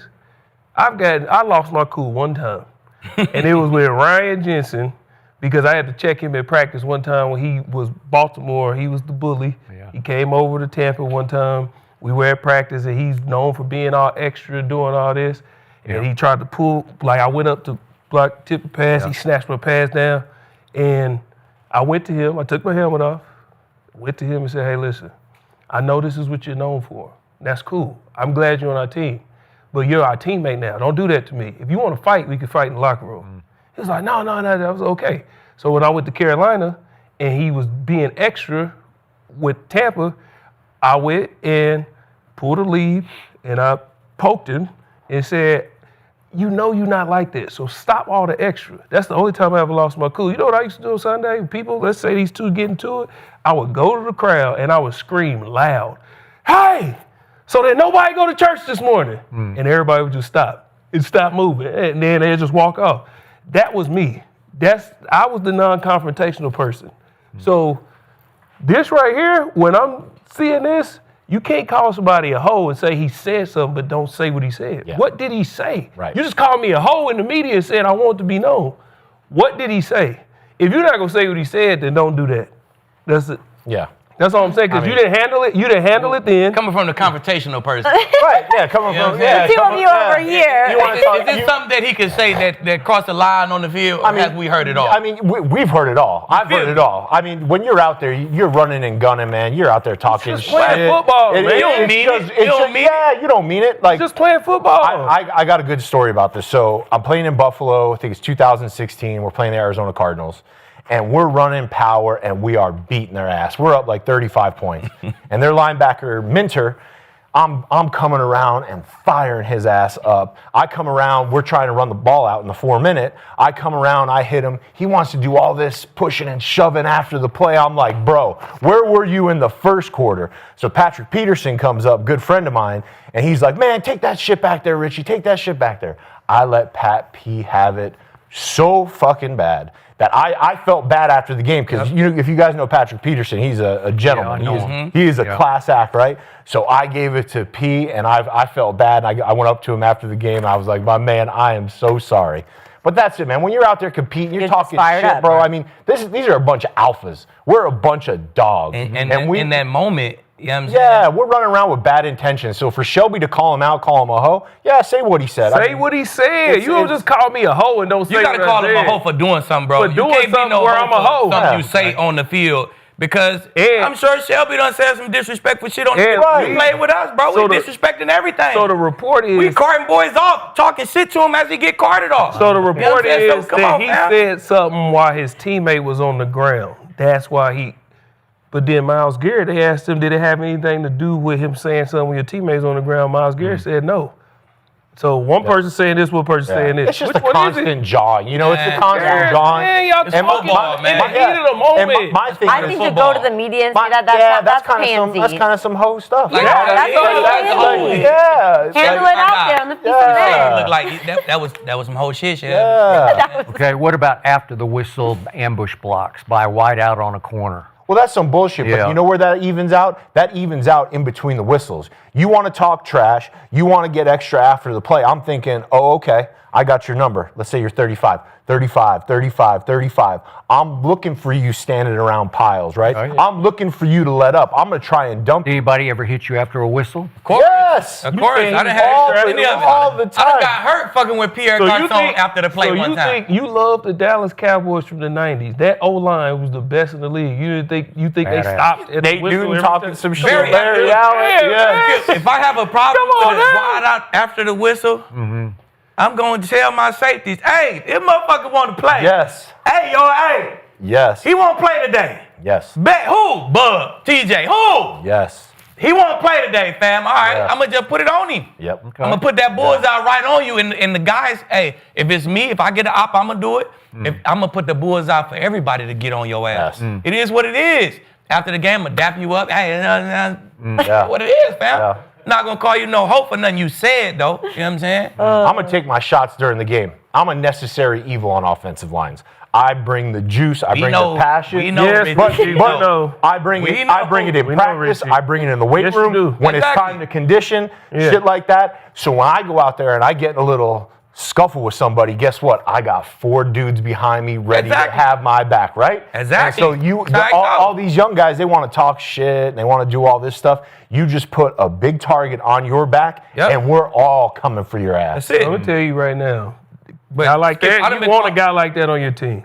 Yeah. Skip, I done been called a nigga.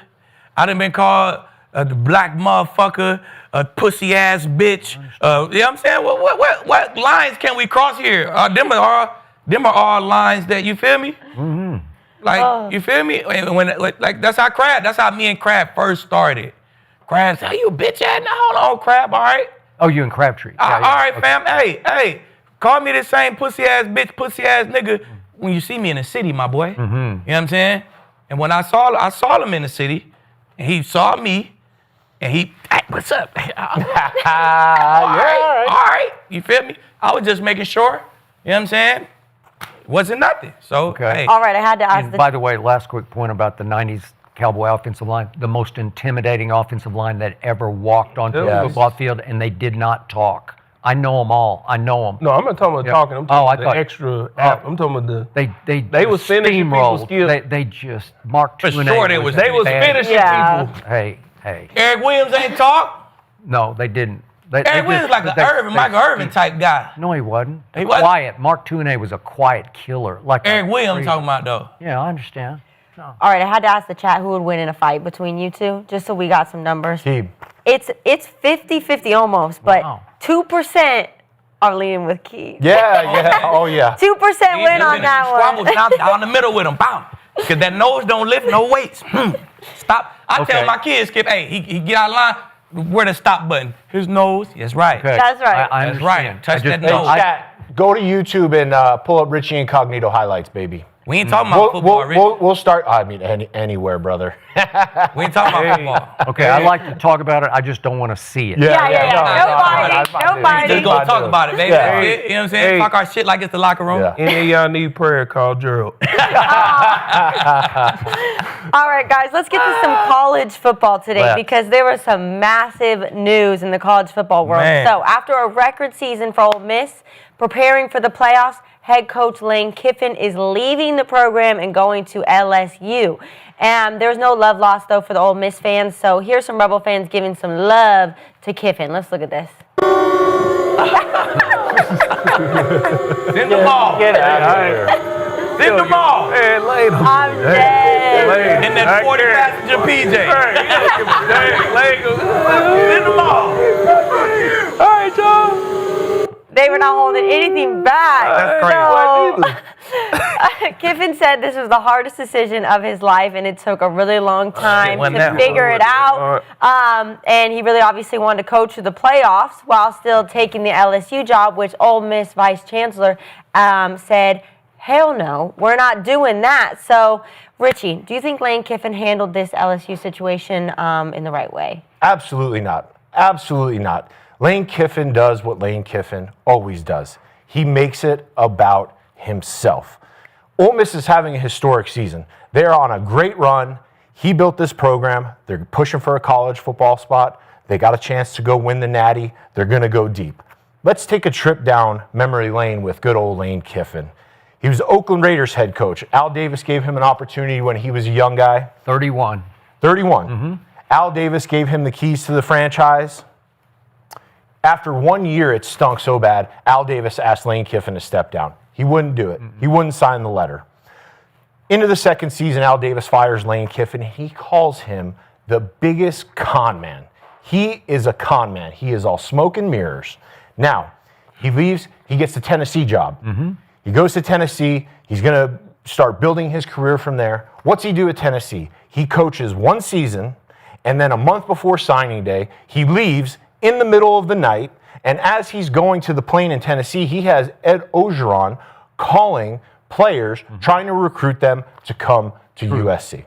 Yep. So now he goes to USC. By the way, at that point, USC was the best job in college football because they were coming out of the Pete Carroll, Matt Leinart, Reggie Bush era, right? So he replaced Pete. He replaces Pete, and they were on a historic run. Yep. It's his dream job. He goes to USC. What happens? His ass gets left on the tarmac. USC says, we want nothing to do with you. You're staying here. Okay. Saban gives him an opportunity. He did. He goes in for Bama, and they're rolling. You know, Saban years at Bama, they're rolling. Offensive coordinator. Coordinator. Yep. Saban winds up firing him a couple weeks before the national championship game because Lane Kiffin wasn't prepared for a playoff game. Saban saw that, fires him. Before the national championship game, you get rid of your offensive coordinator. Yep. So that brings us to the present. He goes to Ole Miss. He builds this thing out of nothing. Yeah, you missed Florida Florida Atlantic, where he had to go start over, right? Yes. So FAU, goes and starts over. Yeah. Gets the opportunity to come to Ole Miss, right? Big time job, D1 job. What'd he do with it? He built it up. He built this thing up, and hey, they're impressive, right? He built this thing up, and Ole Miss is better now than they were back then. But this is what he did. He just lit this whole program on fire. He built this. On his Twitter, it still says, come to the ship. Come to the ship until Lane jumps ship. So now what is he doing? Last couple weeks of the season, Ole Miss is playing in the Egg Bowl. They're looking at a college playoff berth. Yep. Lane Kiffin makes it all about himself. 2 weeks of, is he going to Florida? Is he going to LSU? Where is he going, right? So now you have this stink over the Ole Miss program that is having the best season ever, a historic run. Now you make it all about Lane. Everyone's looking at Lane. Lane accepts the LSU job. I'm not mad about him going to get his bag and go to LSU. But if you sit there and tell me you want to coach the team after you're in agreement with LSU, what are we talking about here? You're going to the chancellor. You want another month to scout players off that roster. You want another month to take coaches away.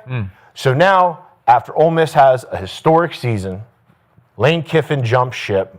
They're not going to do shit in the college football playoff. They just named the defensive coordinator, a guy no one's ever heard of, the head coach. And now Lane's going to LSU, first thing smoking. And Ole Miss will never be the same. Just like when he left Tennessee. They weren't relevant for 10 years. That's not his fault. It's 100% his fault. He wanted to stay there and coach. He wanted to stay there and coach after he's in. He wanted to go finish what he started. He wanted to go win the championship. How in anyone's Yes, Gerald, you right have a question? mind I got a question for Richie. How in anyone's right mind would they let him coach the football team? Because when you know you're leaving. When he gonna take them coaches with him anyway? If you make him leave right now, he taking his staff. If you let him coach to chip and win the chip, he taking his staff. He taking whatever players he want to take. What you mean? Let him take them now. Because nowadays he didn't make it about him. The whole fucking college football made it about the money. So if he want to go get the running back from Ole Miss, what he got to do? Put that bag on the table. That Ole Miss running back gonna say, I holla, I'm going to LSU. He want to get the quarterback. I holla, I'm going to LSU. Anybody who want to get off Ole Miss team, all he got to do is put the bag out there and they gone. So if you're running the Ole Miss program, you're going to let Lane Kiffin coach for the next 6 weeks. I might as well. Why am I going to be butthurt about him leaving? To get a better job, to get more money, to get more NIL, to have a better chance to win a chip. It's going to be easier recruiting. That's just a better situation. He did his job here. I brought you here to change this program around, win us a chip. So let me let you finish the job. Wait till the run is over, then take the LSU job. Don't go. Yes, he can. But he can't. LSU need to know right now. Do we need to look for a coach? LSU, you think there's an option? No. LSU He can finish the job, bro. But you butthurt. The AD over there is butthurt, bro. Yes, Gerald. Everyone, Did rightfully he butthurt. handle it wrong? Right, that was the question. Yes. What did he do wrong? He's abandoning what he built. Man, You think listen, he should man. How many niggas do that? Wait, hold on. What are you going to try and play? I'm taking the LSU job, but I want to coach. I want to coach these guys. Okay, they said no. They said no, but what did he do wrong? Because Lane Kiffin is very straightforward with who he is and what he believes. Hey, we got that. Did y'all find the clip? Did we get it or no? The Lane Kiffin clip. Can y'all put that up?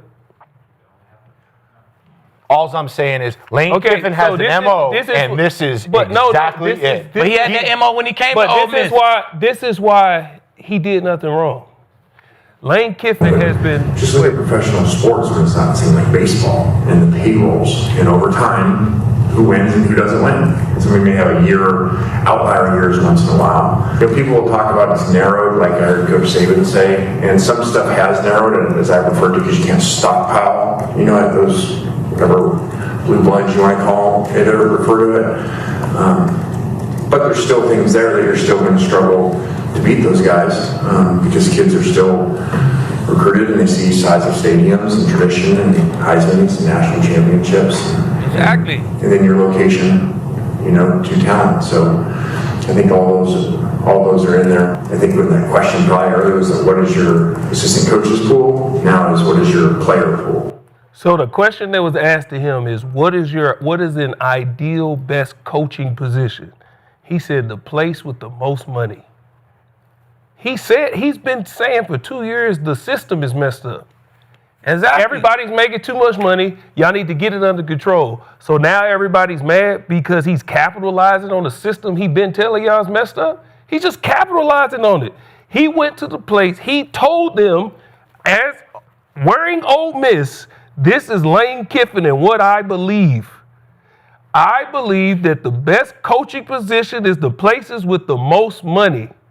He went to the place with the most money. He told y'all who he was. So why is everybody so upset? He did exactly who he said he was. I'm going to the place with the most money because I can pay the kids there, and that's what I'm going to do. It's more appealing to the kids. It's more appealing to the kids, location, all that. My check is going up $4 million, He did exactly what a year. He told y'all who he was. So what did he do wrong? Fucking Barstool could come right now and say, Skip, whatever you making here, we'll up that shit $8 million a year. Skip gonna say, fuck underdogs, nigga, I'm gone.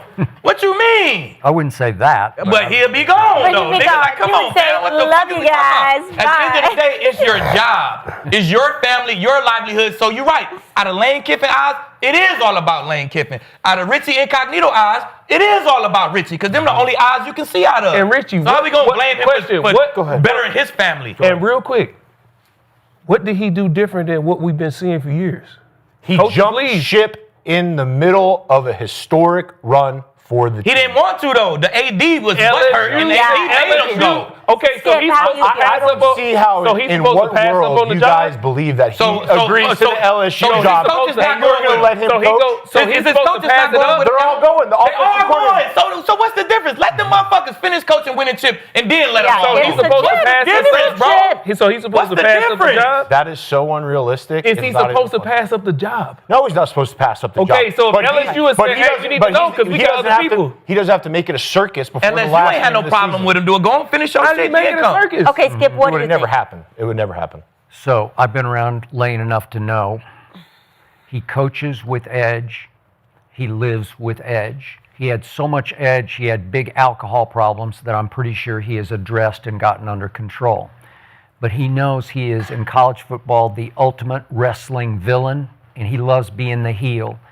And his biggest problem along the trail is he's been too honest for his own good, and he was very honest in what we just showed about this is, he acknowledged all along, all the last 3 months, yeah, I might take one of the Florida, the LSU jobs.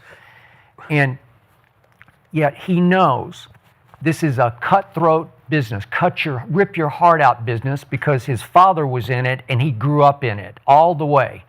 So he knew full well that Al Davis, who I got very close to, and I love that man, but Al just said he is a cutthroat kid at 31 and he's not to be trusted.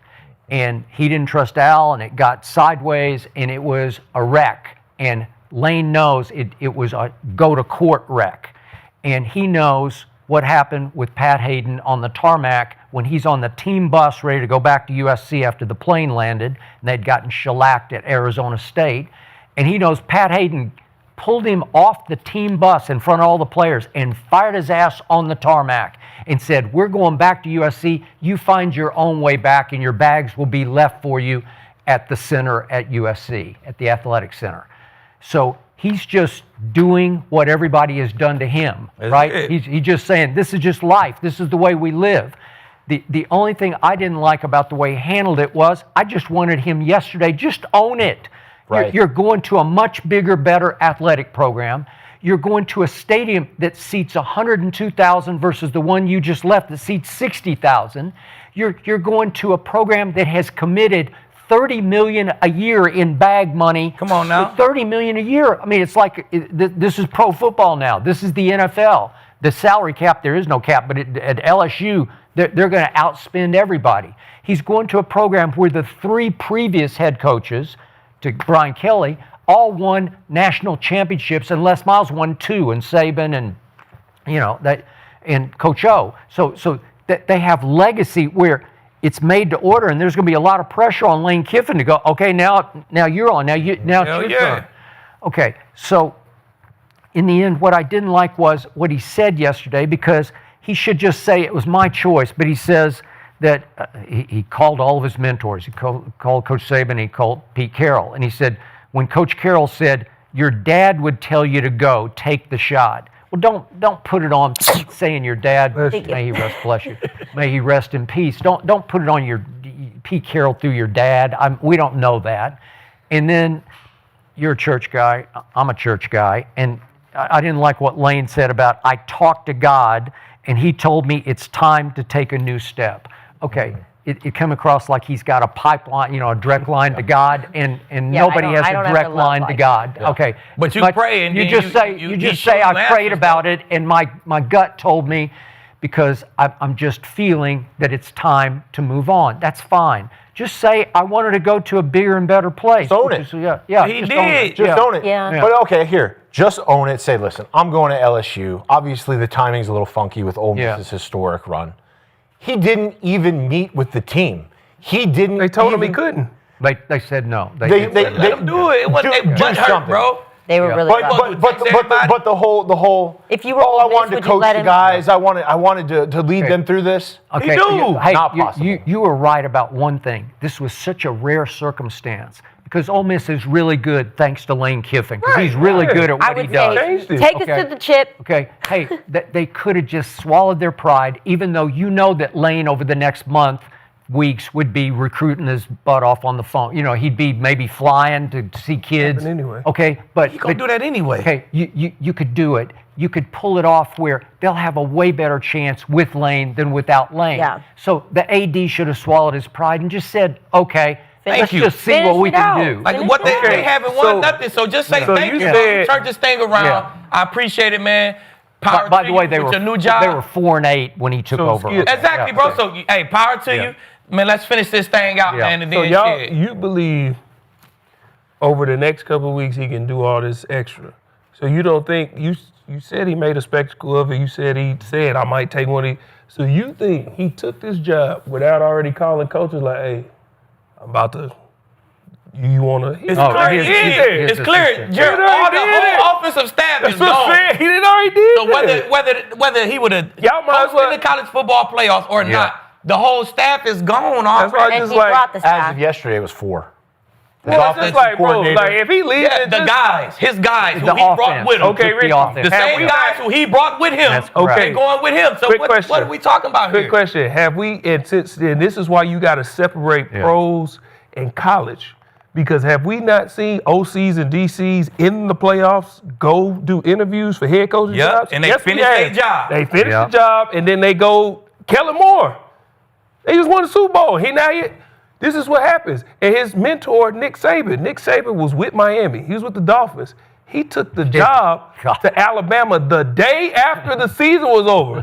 So they didn't agree before the. Yeah, that was This in is the how it works. goes. What they say in Philly. Hey, appreciate you, bro. Yeah, Hey, but we great. gotta You finish go this take out. advantage of that opportunity. Like, why hate on it? Why be a that's Because Shelby, of his history. That's some whole shit. That's why. Now because that's whole of Lane, shit. Lane Kiffin's history, it's all about him. He's leading this thing, and he tries to save face Probably by, about a lot I of would these have coached. coaches. Zero shot that Ole Miss. And okay, What a looking at the coach. playoff picture now for Ole Miss, now they have this defensive coordinator as the head coach. Skip, how do you see it playing out for them the rest of the year? They're just not the same. They're done. They'll lose They're their done? first They're game. done. Right. First- They need done. Lane calling it. Hey, You got to calls call it, man. Yeah, now they're an offensively built football team with a defensive coordinator as their head coach. And they'll be maybe a little better on defense and way worse on offense. That's what will happen. Hey, How do you- what do you guys fault. think? That's the AD fault, Should man. just let him play. It's He done? just let him coach. Yeah. First round out playoffs. Yeah. I don't know, man. They got a good team, though. I don't got a know. good team. Hey, the next person, he might be the next Lane Kiffin who called in the play. So I don't know. You don't know. He might come in there and find a little swag. He got a dog-ass team. Shit, so you never know, man. I ain't going to say they just going to be one and done. They're a good-ass team. They might rally behind this. You might give them some extra juice. And they might, you feel me? They might come together and win some shit. So I ain't just going to give them one and done, man. Okay. They got There's a little hope from Lieb. One and done. They're cooked. I mean, this is a huge distraction. Every person in that locker room is now having to answer questions about Lane Kiffin, who just deserted them. And now they got to rally behind a new head coach. They've lost their entire offensive staff. They're done. Done. Shoot, I don't care. I'm going for OU. Good for OU's you. in the playoffs. We don't have Ole Miss. All right, let's bring it back to the NFL then, because we got to talk about the NFC right now and who is the best in the NFC. Because we just saw the Rams fall to the Panthers yesterday. The Bears, who out of nowhere just going for a crazy, crazy run. So, Gerald, I need to know, who is the best team in the NFC? It's still the Rams. You're still on the Rams. Yeah, it's still the Rams. They had Somebody a say bad, not the Rams. They had a bad day at the office. They still got the best quarterback in NFC. You're out on the they got Eagles? the best coach. Huh? You're out on the Eagles? Well, I said it was the Rams. Okay. Yeah, the Eagles, they got a lot of issues, but top to bottom, it's the Rams. Best quarterback in NFC. Argue they got the best coach. Second in the league. They got a top 10 scoring offense. Top 2 scoring defense. They just had a bad day at the office. It happens. That's why the statement, any given Sunday, is real. It's a game of inches. Anything can happen. That's why I always say the game has to be played. Okay. It just win, lost a game. But one game, to look at all we had leading up to this game. You lost a game that a lot of people didn't expect you to lose. That don't just knock you off the mountaintop, because if you look at all the NFC teams, which team is the most complete? Still the Rams. So the Rams are the best team in the NFC to me. I'm riding with the Rams. I think they're the best team. They had a little hiccup yesterday. They went on a long road trip. They played in the rain. But They're still moving the ball. The defense is killer. Just really like the setup. Stafford, Puka, Devontae Adams. I mean, the guy scoring a touchdown every week. And that defense, Skip alluded to it before, that defense is nasty. They get cranked up. They're sitting in pole position right now, and they just got to win some games down the stretch, and they're looking at the number 1 seed. Lee? I agree. Everybody's riding I'm the riding heels with of the the Rams Rams. right now, but I do want to apologize to Chicago. That shit is not trash. Hey, Ben Johnson is real. He a fucking dog, man. He got them guys really locked in, believing. That defense believe they can take the ball away at any moment. And how he transformed the run game is crazy. They look like You can when draw it I up. said the Lions, I meant Ben Johnson, wherever the fuck he at. Right. Because he got them boys looking like the Lions last year. That run game is crazy. Some people can just draw it up like Hey, that. he like that he like Shanahan, these people, he man, like he can Sean draw it McVay up. in a sense on how y'all line up, what y'all like to do. I got some runs that's gonna work. It's a little bit different, damn near week to week, depending on how y'all play. You know what I'm saying? So I apologize, Chicago. The fucking Bears is real. They take the ball away, they run the fucking ball, and they got a damn dog who leading them. You know what I'm saying? They gonna be a problem. You play that way, they gonna be a fucking problem in these playoffs.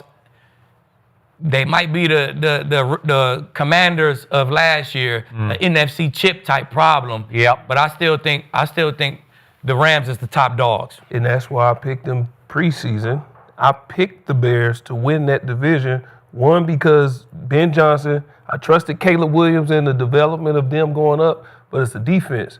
You look at the yards and the points, but the way they take the ball away, what they just did to Philly, first off, they stopped the tush push, and then that being intentional to come in and grab the ball out of Jalen's hands, that is not Young by right. accident. That They is got not- corners. That is not by accident. That's something that they are preaching.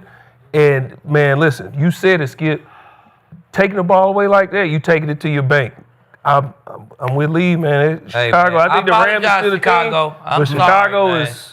I'm So sorry. I don't apologize to Chicago You've been because riding at the with end of the Chicago. show on Friday I said the Bears will beat the Eagles in Philly. But you said that on some cowboy shit, not really on no Chicago Hey, shit. well, I'm not objective on the Cowboys, All right. shit, right? All right. All But right. whoever was right. playing the Eagles, you would have said they was going to beat them. I'm about to get to the Cowboys. All But right. here's the point. The Eagles are still, to me, the best team, but they're having issues, and it hasn't come back together yet. And I think they're going to struggle for a little while here until they get the ship back up top. They will.